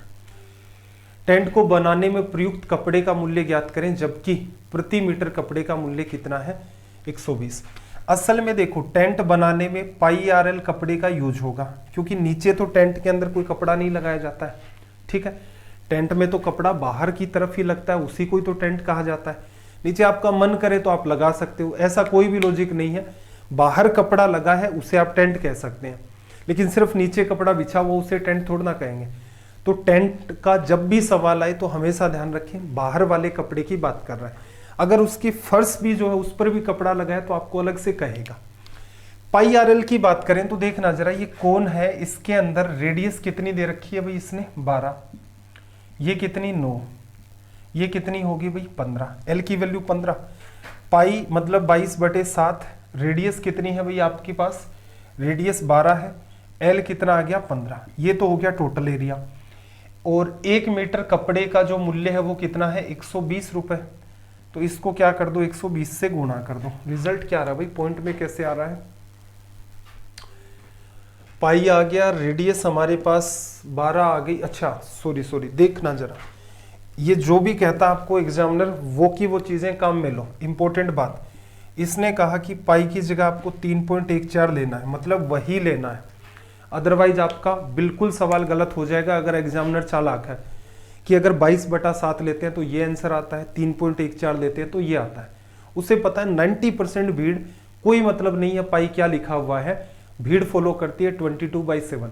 तो इस बात की रीडिंग का भी ध्यान रखना, मेंसुरेशन 3D में वो कहता है पाई की वैल्यू ये लो, वही आपको लेनी है। जब वो आपको कुछ ना कहे तब आपका मन करे वो ले लो, 22/7 3.14, क्योंकि आसपास आंसर आएगा और वो एक ही ऑप्शन आपको दिया रहेगा। सोल्व करें, सोल्व क्या करना, मल्टीप्लाई करना भी, 1 0 से ये कट गया, 15 12 180 होता है, 1 पॉइंट आपका ये कट गया। ठीक है, 18 गुणा 12 गुणा ये 314, सोल्व करोगे तो इसका रिजल्ट आ जाएगा। ठीक, मेरे हिसाब से ये व्यवस्था आप बना लोगे। 1 पॉइंट तो ये कट गया, 15 12 180, कोई ना कोई गड़बड़ की है क्या हमने फिर से 15 12 180, 1 पॉइंट आपका यहाँ पर हट गया लास्ट के अंदर। अच्छा ऑप्शन डी आपका रिजल्ट आएगा भाई, 4 गुणा 2 8, 8 गुणा 8 64 की वजह से डी। ठीक, मल्टीप्लाई करके देख लेना। अगला सवाल आपका क्या है, 556। 556 में देखो इसने आपसे क्या कहा, किसी बेलन की ऊंचाई 6 है, उसके दोनों शीर्ष पृष्ठ के क्षेत्रफलों का योग 1 मिनट, उसके दोनों शीर्ष पृष्ठ क्षेत्रफलों के योग का 3 गुना उसके तिर्यक पृष्ठ के क्षेत्रफल का 2 गुना है। 1 मिनट, इंग्लिश में देख लेते हैं। The height of a solid right circular cylinder is 6 metre and 3 times the sum of the area of its 2 ends. देखो इसने क्या कहा है कि 3 टाइम्स, और इसका जो एरिया है दोनों तरफ का वो कितना है 2πr²। और ये जो बात है ये बराबर किसके दे रखी है उसने, of its 2 end faces is twice the area of its curved surface area. Curved surface area का just double, curved surface area क्या होता है 2πr इंटू में h, ये लिखा जाता है। आधार की त्रिज्या पूछी, ऊंचाई की वैल्यू कितनी दे रखी है भाई आपको 6 दे रखी है, रख दो। 1 r से r कट गया, 2 पाई से आपका 2 पाई कट गया, 3 से काटोगे 2 बार, r की वैल्यू 2 गुणा में 2 4। एकदम नकली सवाल है, ठीक है। लैंग्वेज ही थोड़ी सी उलझा रखी है। 557 देखना भाई। एक शंकु, अर्धगोले तथा बेलन समान आधार पर रखे हुए हैं, उनकी ऊंचाई भी समान है। अब इस सवाल में एक इंपॉर्टेंट बात क्या थी कि कोण की बात कर लेते हैं। चलो कोण के साथ कोई इश्यू नहीं है। अर्धगोले की बात करते हैं। अर्धगोला आपका कुछ इस हिसाब से है और एक आपका सिलेंडर। इंपॉर्टेंट आपको बात ये कही थी कि सारा का सारा जो खेल है वो इससे जुड़ा हुआ है, इससे। इसकी रेडियस अगर 1 लेते हो तो इसकी हाइट भी 1 होगी। इन सब का बेस सेम है, इसका मतलब सबकी रेडियस सेम है और सबकी हाइट सेम बताई तो हाइट भी क्या करोगे, 1 लोगे। इंपॉर्टेंट बात बस ये थी कि जो हेमिस्फेयर होता है उसकी हाइट और रेडियस हमेशा ही सेम होगी, अदरवाइज वो हेमिस्फेयर ही नहीं बनेगा। वॉल्यूम का रेशियो लिखना है। देखो इसका वॉल्यूम क्या होगा, 1/3 पाई। पाई को तो हटा दो, तीनों में ही आएगा। r²h, ये तो 1 ही बनना है। इसका वॉल्यूम 2/3 पाई r²h पाई r³। इसका वॉल्यूम क्या लिखोगे, पाई r³ पाई r²h। पाई तो सब में से कट गया, 3 से गुणा कर दो, 1:2:3। ये आपका यहां से क्या बन जाएगा, रिजल्ट। ऑप्शन ए आपका करेक्ट है। 558 देखना। 558 में क्या कहा,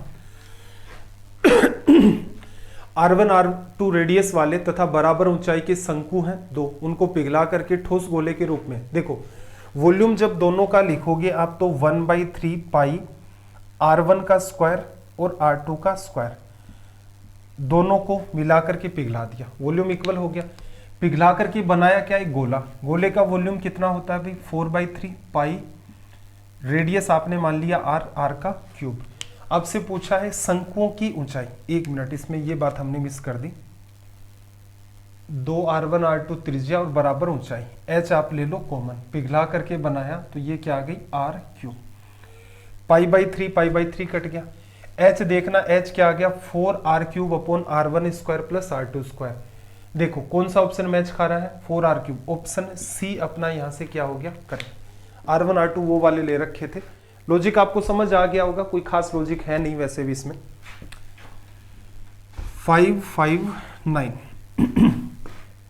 देखो एक अर्धगोले और एक शंकु के आधार बराबर है, उनकी ऊंचाई भी बराबर है, उनके वक्र पृष्ठों का क्षेत्रफल। देखो गोले का जो वक्र पृष्ठ का क्षेत्रफल है वो क्या होगा, 2πr²। रेडियस 1 मान लो, 2πr², 1 का स्क्वायर, ठीक है। अब अगर बात करें कोण की, क्या कहा, ऊंचाई भी बराबर, 1 त्रिज्या 1 ऊंचाई, ये क्या आ गया, √2। क्या लिखोगे, पाई इंटू रेडियस इंटू में l, √2। पाई से पाई कट गया, √2 इधर है तो इस साइड में आ जाएगा, ये कैंसिल आउट होकर के रिजल्ट क्या बन जाएगा, √2:1 लिखा जा सकता है। इंपॉर्टेंट बात है उस चीज को अज्यूम करना। अब देखो कुछ सवाल आपके बेस्ड हैं प्रिज्म पिरामिड पर। प्रिज्म का वॉल्यूम क्या लिखते थे, base area into height. Pyramid का volume 1/3 base area into height, normal सी बात है। प्रिज्म का सरफेस एरिया पूछ सकता है, तो आपको क्या बताया था कि प्रिज्म जो है उसका प्रिज्म का जो कर्व्ड सरफेस एरिया है वो क्या होता है, बेस पेरीमीटर इनटू में हाइट। एक्सप्लेन किया था पूरा रीजन। टोटल सरफेस एरिया में क्या होता है, 2 गुणा में बेस एरिया, जैसा आधार है वैसा का वैसा टो, फिर क्या लिखते थे, बेस पेरीमीटर इनटू में हाइट, जो कि क्या था आपका कर्व्ड सरफेस एरिया। पिरामिड के लिए मैंने आपको कहा था कि रेलवे में हमें नीड नहीं होगी, किसी बच्चे को पढ़ना है कि सर नहीं मैं तो पढ़ूंगा, तो बिल्कुल एसएससी के लिए प्रिज्म, पिरामिड, टेट्राहेड्रॉन, फ्रस्टम, ये सारे के सारे पार्ट आपको अच्छे से कवर करवाए जा चुके हैं। गौर से देखना, पिरामिड का आधार 40 सेंटीमीटर भुजा वाला वर्ग है। पिरामिड का आयतन ये है, ऊंचाई 1/3 बेस एरिया क्या होगा, 40 का स्क्वायर 1600, ऊंचाई h बराबर कितना है भाई, 8000। 2020 16 से काटा 5 बार, h बराबर 5 गुणा 3 15। ये आपका क्या आ जाएगा, यहाँ से रिजल्ट लिखा जा सकता है इजी वे में। 561 देखना, थोड़ा सा स्क्रीन के बाहर हो रहा है। चलो एक बार इसको आप अटेम्प्ट करो, मैं देखता हूँ जरा आज सवाल कितने हैं कि क्लास कहाँ तक अपने को आगे खींचनी है। सेशन अपना चल रहा है 103। देखो सवाल है अपने 579 तक और हम आए हैं 560 में। चलो भाई थोड़ी सी हिम्मत और दिखाओ, कम से कम 10 सवाल तो और करें, या फिर थोड़ा सा सेशन फास्ट कर देते हैं। देखना, पिरामिड के आधार का क्षेत्रफल 57, ऊंचाई 10 है, volume 1/3, base area into height 3, 57 से कटा 19 गुणा 10 190। रिजल्ट आ गया। चलो क्या कहा, किसी पिरामिड का आधार 5, 12, 13 का त्रिभुज है, आयतन 330 है, पिरामिड की ऊंचाई। देखो वॉल्यूम क्या होगा 1/3 base area, right angle triangle है, एरिया क्या होगा 1/2 5 गुणा 12 60/2 कितना 30, ऊंचाई कितनी h, वॉल्यूम कितना 330, 3 से 3 कट गया, एक 0 से 0 कट गया, हाइट कितनी आ गई भैया अपनी 33। थोड़ा सा दिमाग पर जोड़ दो काम चल जाएगा। 30 मीटर स्क्वायर आधार है, 500 metre square sorry metre cube करना है यहाँ पर वॉल्यूम है, पिरामिड की ऊंचाई, सिंपल सा लॉजिक। 1/3 बेस एरिया कितना 300 इंटू में h बराबर कितना आ गया भाई 500, 0 से 0 कट गया, 3 से 3 कट गया, हाइट कितनी आ गई 50 मीटर। आगे देखना क्या कहा, एक प्रिज्म का जो आधार है, प्रिज्म का एक बेस है 8 सेंटीमीटर, भुजा का समबाहु त्रिभुज, ऊंचाई 10 है, आयतन। वॉल्यूम क्या लिखते हो प्रिज्म का, नीचे से ऊपर तक एक जैसा बेस एरिया, इक्विलेटरल ट्राइंगल है तो √3/4, साइड 8 का स्क्वायर 64, इंटू में ऊंचाई कितनी आपके पास 10, कितनी बार कटा भाई 16 बार, 160 √3। ऑप्शन बी अपना हो गया करेक्ट। 565 देखना, किसी प्रिज्म का आधार एक वर्ग है और ऊंचाई 15 है, प्रिज्म का संपूर्ण पृष्ठीय क्षेत्रफल देखना जरा, तब आयतन ज्ञात करना आपको। आधार वर्ग है, ऊंचाई 15 है। देखो बेस एरिया क्या होगा, साइड अगर मैं x मानता हूं तो x², लेकिन टोटल बता रहा है तो 2 गुणा में x², जैसा नीचे वैसा का वैसा ऊपर। फिर क्या था, कहा था बेस पेरीमीटर, बेस पेरीमीटर कितनी है 4x, क्योंकि स्क्वायर है, स्क्वायर की पेरीमीटर क्या होगी 4 इंटू में साइड। ऊंचाई कितनी दी आपको 15, बराबर कितना आ गया टोटल सरफेस एरिया 608। 2 से इसको चाहो तो आप कैंसिल आउट कर दो, ये 2 बचा, 2 से काटोगे तो 304 आ जाएगा। कॉमन क्या रहा है x, x इंटू में आपके पास x + 30 बराबर बनना चाहिए कितना 304, यही है ना, इसमें गड़बड़ नहीं होनी चाहिए वरना मामला बिगड़ जाएगा। अब देखो कोई वैल्यू लेते हैं, जैसे अगर मैं 10 ले लूं तो ये 40 गुणा 10 तो 400 बनेगा। अगर मैं 8 लेता हूं, जैसे 8 से देखें, 8 गुणा में हमारे पास क्या बनेगा 30 8 38, 8 8 64, 8 3 24, 8 8 64, 8 3 24 6 30। x की वैल्यू यहां पर 8 आपकी जस्टिफाई कर गई। आपसे क्या पूछा है वॉल्यूम, वॉल्यूम क्या होगा बेस एरिया 8 का स्क्वायर 64 गुणा में ऊंचाई, 15 4 आपका 60, 15 6 90 और 96, 960 आपका क्या आ गया रिजल्ट। ठीक सा सवाल मान सकते हो प्रिज्म का कि भाई एग्जाम में इतने ज्यादा पूछे ही नहीं जाते, बहुत रेयर चांस है प्रिज्म से सवाल बनेगा। लेकिन अगर आपने एक बार रिवीजन में भी देख लिया है तो भी क्या होगा, सवाल को सही कर ले जाओगे। प्रिज्म पिरामिड के आपके सामने जो सवाल होंगे वो इजी होंगे। 566 देखो, शंकु और बेलन के आधार की त्रिज्या 6, ऊंचाई 8 है और शंकु बेलन व शंकु के तिर्यक पृष्ठ का क्षेत्रफल, देखो शंकु का तिर्यक पृष्ठीय क्षेत्रफल क्या होगा पाई, रेडियस कितनी दे रखी है भाई, शंकु और बेलन के आधार की त्रिज्या 6, पाई r l, ऊंचाई 6 8 की वजह से 10, कौन की होगी। सिलेंडर की बात करें तो देखो इसकी क्या होगी 2 पाई r, r 6 इंटू में ऊंचाई h 8, पाई से पाई आपका कट गया, 6 से 6 कट गया आपका, इसको काटोगे 2 से तो 5:8, ये आपका रिजल्ट हो जाएगा। 1 मिनट, क्या मिस्टेक की है भाई हमने, बेलन का पहले लिखना था। ओके देखो लास्ट में क्या कहा बेलन और शंकु, रिजल्ट क्या आएगा 8:5, ठीक है, बाकी सब कुछ करेक्ट है, कैलकुलेशन में कोई मिस्टेक नहीं है। अगला सवाल देखना कि 2 बराबर ऊंचाई वाले 3 और 4 सेंटीमीटर त्रिज्या वाले शंकुओं को पिघलाकर 5 सेंटीमीटर त्रिज्या गोला बनाया गया, शंकु की ऊंचाई ज्ञात करें। देखो पिघला करके गोला बनाया, 1/3 पाई, रेडियस का स्क्वायर करते हो, रेडियस 3 का स्क्वायर 4 का स्क्वायर कितना आ जाएगा 25 इंटू में h, दोनों का वॉल्यूम ऐड किया, क्या बनाया गोला, 4/3 पाई आएगा। गोले की त्रिज्या कितनी है 5, 5 का क्या लिखोगे यहाँ पर क्यूब 125 लिख देते हैं। पाई/3 कटा, 5 से 5 काट दिया, h की वैल्यू कितनी आ गई 5 गुणा में 4 20। एक एक लाइन में सवाल सोल्व हो जाते हैं ये वाले। फिर देखना ये वाला जो सवाल था इसका रिजल्ट क्या है, याद आ रहा है कुछ? 0 आएगा। सवाल को रीड कर दो पहले तो। देखो एक कोन है, उसकी हाइट स्लांट हाइट और इसका वॉल्यूम आपको h, c और v दे रखा है, ठीक है। नीचे कुछ वैल्यू दे रखे हैं कि इनको सोल्व करके बताना है। सोल्व करके आपको बताया था। ध्यान क्या रखना, अगर बात भूल गए हो तो कई बच्चे क्या करते हैं वॉल्यूम का formula as it is follow कर लेते हैं। जैसे इसकी बात करूं मैं, ऊंचाई इसकी कुछ है, ये वाली आपकी क्या है हाइट, ठीक है। फिर इसने क्या कहा, तिर्यक पृष्ठीय क्षेत्रफल पाई आर एल जो होता है, जो कि क्या लिखते हो आप पाई आर एल, ठीक है। वॉल्यूम आप क्या लिखते हो 1/3 पाई आर स्क्वायर एच, ठीक है। कई बच्चे सीधे फॉर्मूला फॉलो करने का प्रयास करते हैं, उलझ जाते हैं। इस सवाल में मैंने आपको क्या कहा था, मान लो, मानोगे क्या, सबसे इजी तरीका, एक रेडियस एक ऊंचाई √2 क्या होगी स्लांट हाइट। एच की जगह तो 1 रख देना, इसकी जगह क्या लिखोगे, सी की जगह पाई, आर 1 हो गया, एल की वैल्यू तो ये क्या आ जाएगा √2 पाई। वॉल्यूम लिखोगे 1/3 पाई, रेडियस 1 का स्क्वायर 1 1, ये क्या आ जाएगा पाई/3। वैल्यू रख देना, आपका सीधे सीधे रिजल्ट बन जाएगा। मेरे हिसाब से सोल्व करने की नीड नहीं है। फिर आगे एक सवाल देखो, एक टेंट में 5 आदमी रहते हैं। यदि प्रत्येक व्यक्ति को 16 मीटर स्क्वायर फर्श, 100 मीटर स्क्वायर हवा, तो शंकु की न्यूनतम ऊंचाई क्या होगी जिसमें सभी व्यक्ति आ सके। देखो फर्श का एरिया क्या होगा पाई आर स्क्वायर, कितना चाहिए भाई एक आदमी को 16 मीटर स्क्वायर, 5 आदमी है तो कितना चाहिए 80 मीटर स्क्वायर, ठीक है। वॉल्यूम कितना चाहिए, वॉल्यूम 100 गुणा 5 500। वॉल्यूम क्या होता है 1/3 पाई आर स्क्वायर में h, ये होता है।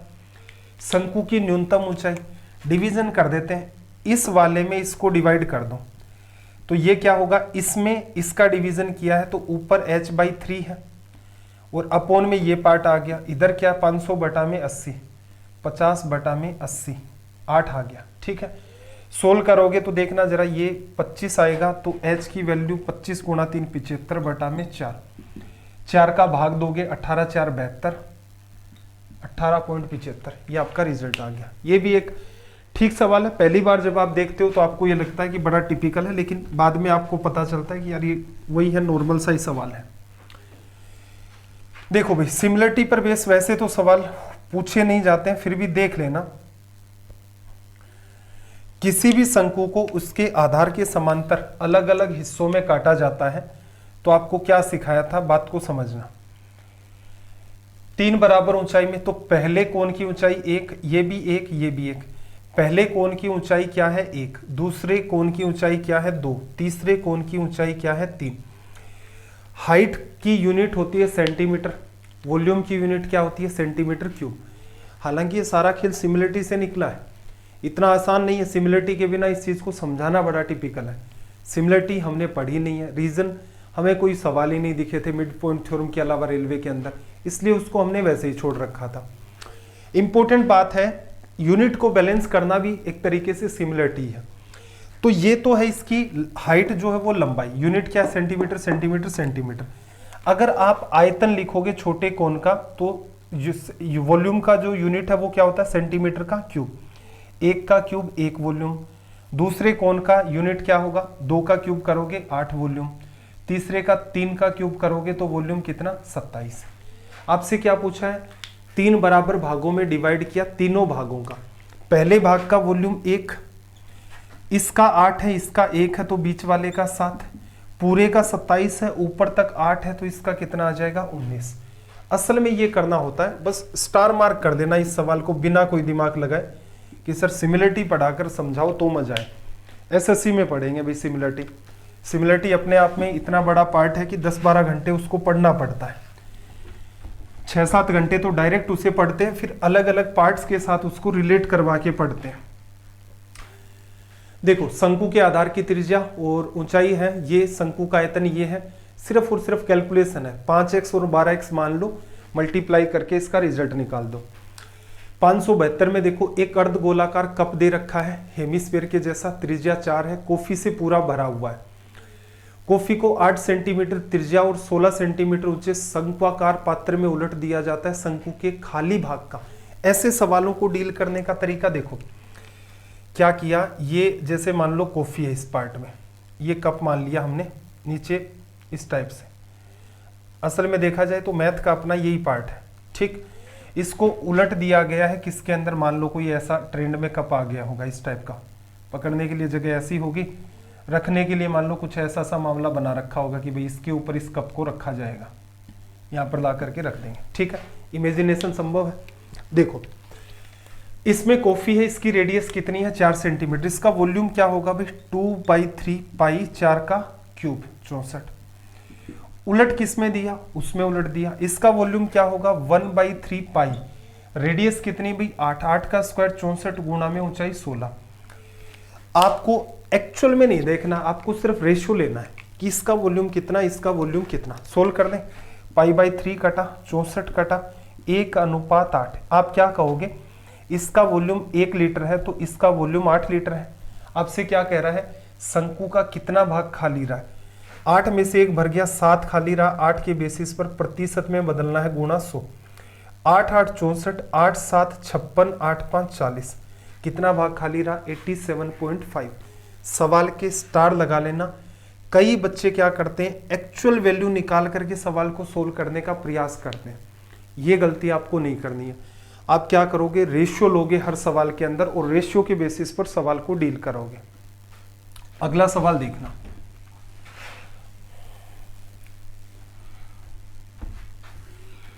देखो क्या कहा, किसी घनाभ की लंबाई चौड़ाई ऊंचाई का सम ये है और डायगोनल इसका कितना है 15, टोटल सरफेस एरिया। देखो पीछे एक फॉर्मूला लिखाया था a + b + c का होल स्क्वायर, लंबाई चौड़ाई ऊंचाई का स्क्वायर 24 का स्क्वायर कितना भाई 576 बराबर डायगोनल का स्क्वायर 225 प्लस में क्या था टोटल सरफेस एरिया, लेस कर दो, ये चला गया ये चला गया 3 चला गया, टोटल सरफेस एरिया कितना आ गया 351। एकदम नकली सवाल है, जहां पर आपको स्टार मार्क करवाया था वो वाली बात देख लेना। 574 देखो भाई इंपॉर्टेंट सवाल। 574 इंपॉर्टेंट कैसे भाई, किसी 6 सेंटीमीटर व्यास वाली गेंद को कुछ पानी से भरे हुए बेलनाकार पात्र में डाला जाता है। बेलनाकार पात्र का व्यास 12 सेंटीमीटर है। यदि पानी का तल उतना ऊंचा उठे कि वह गेंद को केवल डुबो सके तब ऊंचे उठे पानी का स्तर। डायग्राम को 2D में इमेजिन करने का प्रयास करना। ये बेलनाकार शेप का आपका कोई पात्र है, 2D में देख रहे हैं हम लोग। बाहर से आपने क्या किया, इसमें एक गेंद डाल दी, पात्र आपका वैसा का वैसा ही है। बाहर से आपने गेंद डाल दी इसके अंदर, गेंद मान लो कुछ यहां तक आ गई इस टाइप से, ये आ गई बॉल। इसे भी 2D में इमेजिन करो एक बार। अब क्या होगा, पानी तो इतना ही था, मान लो यहां तक भरा हुआ था, पानी यहां तक भरा हुआ था आपका, लेकिन क्या हुआ गेंद नीचे गिरेगी तो पानी ऊपर उठेगा। तो इसने क्या कहा, पानी इसे पूरा पूरा डुबोता है, बस इतना ही काम करता है, इसके अलावा और कोई काम नहीं करता। आगे पूरा पूरा डुबो दिया। आपको इतना सा कॉन्सेप्ट सिखाया था कि ये जो वॉल्यूम है इधर वाला, ये कहां से आया, ये एक्स्ट्रा वॉल्यूम किस शेप में दिख रहा है, ये आपका पहले था, पहले नहीं था, गेंद आ गई उसके बाद आ गया। इसका मतलब अगर आप इस गेंद को पिघला करके डालते, यहां तक पानी था, पिघला करके डालते तो ऊपर गेंद आपकी पिघल करके आ जाती। मान लो ऐसी मेटल से बना हुआ था गेंद जो पानी से हल्की थी, पिघला के डालते तो ऊपर वाला। तो असल में देखोगे ये जो एक्स्ट्रा वॉल्यूम है ये कौन सा आपका, ये एक्स्ट्रा वॉल्यूम आपकी बॉल का वॉल्यूम है। और ये जो एक्स्ट्रा वॉल्यूम बन रहा है ये किस शेप में बन रहा है, असल में देखा जाए तो ये सिलेंडर की शेप में बन रहा है। तो ये एक्स्ट्रा सिलेंडर जो बना है ये बॉल की वजह से बना है। अगर आपकी इमेजिनेशन में ये सारा का सारा खेल है, इस सवाल में कुछ भी नहीं है। देखना बॉल का वॉल्यूम कितना होगा 4/3 पाई, रेडियस कितनी हो गई भाई 3, 3 का क्यूब 27 बराबर पानी का स्तर, उठे हुए पानी का स्तर ज्ञात करें। ठीक है, पानी का स्तर कितना उठा, मैंने मान लिया h उठा। इतने से सिलेंडर का वॉल्यूम देखना, पानी का व्यास कितना है आपका एक मिनट, बेलनाकार पात्र का व्यास इतना है 12, तो ये कितना 6। इस सिलेंडर का इतना सा जो सिलेंडर है वॉल्यूम निकालोगे पाई 6 का स्क्वायर 36 गुणा में h, इतना सा ही तो पार्ट निकालना है। पीछे इसको और भी डिटेल में एक्सप्लेन किया था, सोल्व करना जरा। 4 से काटोगे 9 बार, 9 से काटोगे 3 बार, h की वैल्यू यहां से क्या आ जाएगी 1। सिंपल सा लॉजिक है, कुछ भी नहीं करना इस सवाल में। जिस बच्चे को ये समझ में आ गया फिर सवाल आसान है, समझ नहीं आया तो ये भी फिर कॉम्प्लेक्स हो जाएगा मामला कि कैसे डील करें। 575 को देखो भाई, 575 देखो, घनाभ की लंबाई चौड़ाई ऊंचाई को 20% बढ़ाया, सॉरी घनाभ की लंबाई चौड़ाई को 20-20 बढ़ा दिया, ऊंचाई को कितना कम करेंगे जिससे उसका आयतन है वो अपरिवर्तित रहे। देखो लंबाई 4, 20% क्या होता है 1/5, तो क्या कर लो 5 लंबाई 5 चौड़ाई, 5 से कितना कर दिया 6, ठीक है। वॉल्यूम सेम रखना है तो इधर 25 है इधर 36 है, 36 का इधर गुणा कर दो, 25 का इधर गुणा कर दो, वॉल्यूम सेम मेंटेन हो गया ना। क्या फायदा हुआ, पहले ऊंचाई 36 थी, बाद में कितनी कर दिया आपने 25। कितने की कमी की है भैया आपने 11 की, किस पर 36 पर, प्रतिशत में बदलना है गुणा 100। ये कितना आ गया 9, ये कितना 25, गुणा कर दो भाई 25 25 2 27 बटा में 9, 30.9545, ये रिजल्ट आ गया। और भी तरीके बताए थे, रेशो से कर सकते हो, V1/V2 से कर सकते हो, वॉल्यूम V1/V2 1:1 है, लेंथ विड्थ और हाइट है, H1 H2 उसकी वजह से कर दोगे, वहां भी ये 36-25 आएगा। ये भी एक तरीका है डील करने का। चलो 576 की बात करें, 576 देखो एक बार स्क्रीनशॉट ले लेना, वैसे तो पीछे पढ़ाया जा चुका है। देखो 8 सेंटीमीटर त्रिज्या वाले त्रिज्या खंड को एक शंकु के रूप में मोड़ा गया जो किसी वृत्ताकार चादर का 1/4 भाग है। शंकु का तिर्यक पृष्ठ का क्षेत्रफल 1/4 पाई आर स्क्वायर होगा। रीजन समझाया था। मेरे ख्याल से जिस बच्चे को इसका रीजन अभी भी नहीं पता है, रिवीजन का मतलब ये नहीं है कि वो कॉन्सेप्ट फिर रिपीट हो।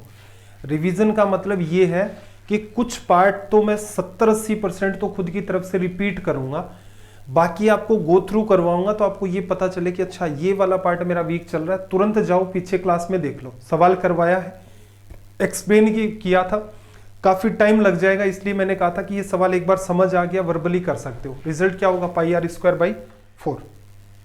577 देखो, 10 सेंटीमीटर ऊंचे 6 सेंटीमीटर त्रिज्या वाले बेलन से उसी ऊंचाई त्रिज्या का शंकु काटा गया, शेष भाग का आयतन ज्ञात करें। अब सीधा सा लॉजिक लगाओ, सिलेंडर का वॉल्यूम क्या होगा पाई आर स्क्वायर इंटू में एच, पाई रेडियस कितनी है भाई 6, 36 गुणा में एच 360। इसमें से शंकु को लेस कर दो 1/3 पाई, बाकी तो सारा का सारा मामला सेम रहेगा, 1/3 पाई और आगे कितना आ जाएगा वही 360, 120 लेस कर दिया, कितना बचेगा 240 पाई। किया जा सकता है सीधे सीधे। 578 देखना, किसी बेलन का टोटल सरफेस एरिया आपके पास ये वाला है, तिर्यक पृष्ठ का क्षेत्रफल संपूर्ण पृष्ठीय क्षेत्रफल का 1/3 है। ये पीछे एक जैसा सवाल किया था वही है। देखो दो बेलन है, उनके वॉल्यूम का रेशियो कितना है x/y, x/y।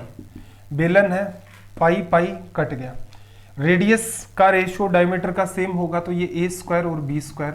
हाइट का ही पूछता है h1 h2, h1/h2 क्या लिखोगे xb square upon y a square, xb square upon y a square. Option B आपका यहां से क्या हो गया करेक्ट। चलो भाई ये अपनी रेलवे के रिवीजन की क्लास कंप्लीट होगी। देखो मेरा उद्देश्य मुझे लग तो ये रहा था स्टार्टिंग में कि 12-13 दिन के अंदर अपना जो रिवीजन है वो कंप्लीट हो जाएगा, लेकिन आज हमारा डे 13 कंप्लीट हो चुका है, फिर भी 2 क्लासेस अपने को और लग जाएंगे। मुद्दा ये है कि मेरा जहाँ तक ये मानना है या तो पढ़ाओ मत, पढ़ाओ तो ईमानदारी से पढ़ाओ। और यहाँ पर भी अगर टाइम की इतनी ज़्यादा मारामारी नहीं होती इस टाइप की, अपने पास वही है प्लान करने के लिए भी कोई बहुत ज़्यादा टाइम नहीं बचा। एक सीक्वेंस के अंदर सीरीज चल रही थी, पहले ये मान रहे थे पता नहीं रेलवे कब एग्जाम कंडक्ट करवाएगा, अचानक से बोले कि चलो हम तो अभी से ही करवाएंगे। अदरवाइज क्या होता, रिवीजन के अंदर हम लोग कोशिश ये करते कि सवालों को थोड़ा सा वैल्यू बदल देते, ठीक है। मॉक टेस्ट में तो खैर वैल्यू सारी की सारी बदलनी है, एक सिस्टमेटिक वे हो जाता। एक चीज़ का और भी ध्यान रखता मैं कि कोशिश ये करता कि हर टाइप के सवाल को उठा लेता, भले ही रिवीजन में अपनी 15 के बजाय 18 क्लास या 17 क्लास लग जाती, ठीक है। लेकिन फिर भी आप प्रयास करना। मैंने अपनी तरफ से पूरी ईमानदारी दिखाई है। 90 डेज में आपको 1730 सवाल करवाए, आज कितने हो गए? 580 के अराउंड अब तक सवाल हो चुके हैं। ठीक है, कल और परसों की क्लासेस को अगर हम लोग 2 क्लास और मिला लें तो कुल मिलाकर के मेरा अनुमान है कि ये हम लोग क्रॉस कर देंगे 579, 700 के आसपास हम लोग चले जाएंगे। 1730 वहाँ पर, 700 कुछ सवाल यहाँ पर, कुल मिलाकर के 2500 सवाल अपने रिवीजन प्लस कोर्स में हो गए। मॉक टेस्ट के अंदर देखते हैं जितने सवाल हो पाएंगे डेली बेसिस के ऊपर उतना का उतना प्रयास करेंगे। तो अब आपसे छोटी सी उम्मीद तो ये है कि आप जी जान लगा करके मेहनत करें, अपने टाइम की थोड़ी सी इंपॉर्टेंस समझें। रीज़न क्या है, देश की पॉपुलेशन इतनी एक्सट्रीम बढ़ रही है, इन एग्ज़ाम्स का भी कोई हिसाब किताब नहीं है कि कब होंगी कब नहीं होंगी, होती हैं तो किस लेवल पर होती हैं, क्या सिनेरियो चलता है उसका भी कोई खास आइडिया रहता नहीं है। ठीक है, तो बेटर ये है अपने टाइम की इंपॉर्टेंस समझें। ये इंतजार ना करें कि अगली वैकेंसी आएगी तब तक मैं पढ़ लूँगा। अगली वैकेंसी में बच्चे और कंपटीशन बढ़ा लेंगे। आप क्या मानते हैं कि किसी सिंसियर बच्चे के हाथ में 90 डेज की PDF लगेगी तो वो क्या पढ़ेगा? नहीं, बिल्कुल पढ़ेगा। कोई कॉलेज के साथ तैयारी कर रहा है, क्या वो नहीं पढ़ेगा? अगर वो सिंसियर है उसे तो एक रास्ता ही तो चाहिए कि कोई ईमानदारी से पूरा का पूरा उसे सिलेबस करवा दे। तो धीरे धीरे बच्चे पढ़ेंगे, कंपटीशन हर साल बढ़ेगा, नॉर्मल सी बात है, इसमें कोई अलग से आप भी कॉमन सेंस लगाएं तो इतना तो आप अज्यूम कर सकते हैं। तो मेरा आपसे यही कहना है कि आपका जो टाइम है वो बड़ा ही क्रिटिकल है और उसका अच्छे से यूटिलाइज करें। दिन के अंदर बिल्कुल हर बच्चे का ये मन होता है कि खेलूँ भी, मैं यूट्यूब भी चलाऊँ, ये भी करूँ वो भी करूँ। कुछ दिन के लिए इन सारी की सारी चीज़ों के ऊपर एक बार ब्रेक लगाएं और पढ़ाई लिखाई जब नहीं करनी होती है मोबाइल को स्विच ऑफ करके साइड में रख दें। बिल्कुल आपके अंदर इम्प्रूवमेंट होगा, आपके कंसंट्रेशन का लेवल विद इन 1 वीक आप फील कर सकते हैं। 1 वीक के बाद आप कमेंट करके बता देना कि सर आपने जो कहा था उससे कुछ नहीं हुआ है। ठीक है, चलिए भाई, आपका दिन रात सब मंगलमय हो। मिलते हैं अगली क्लास में। जय हिंद, जय भारत।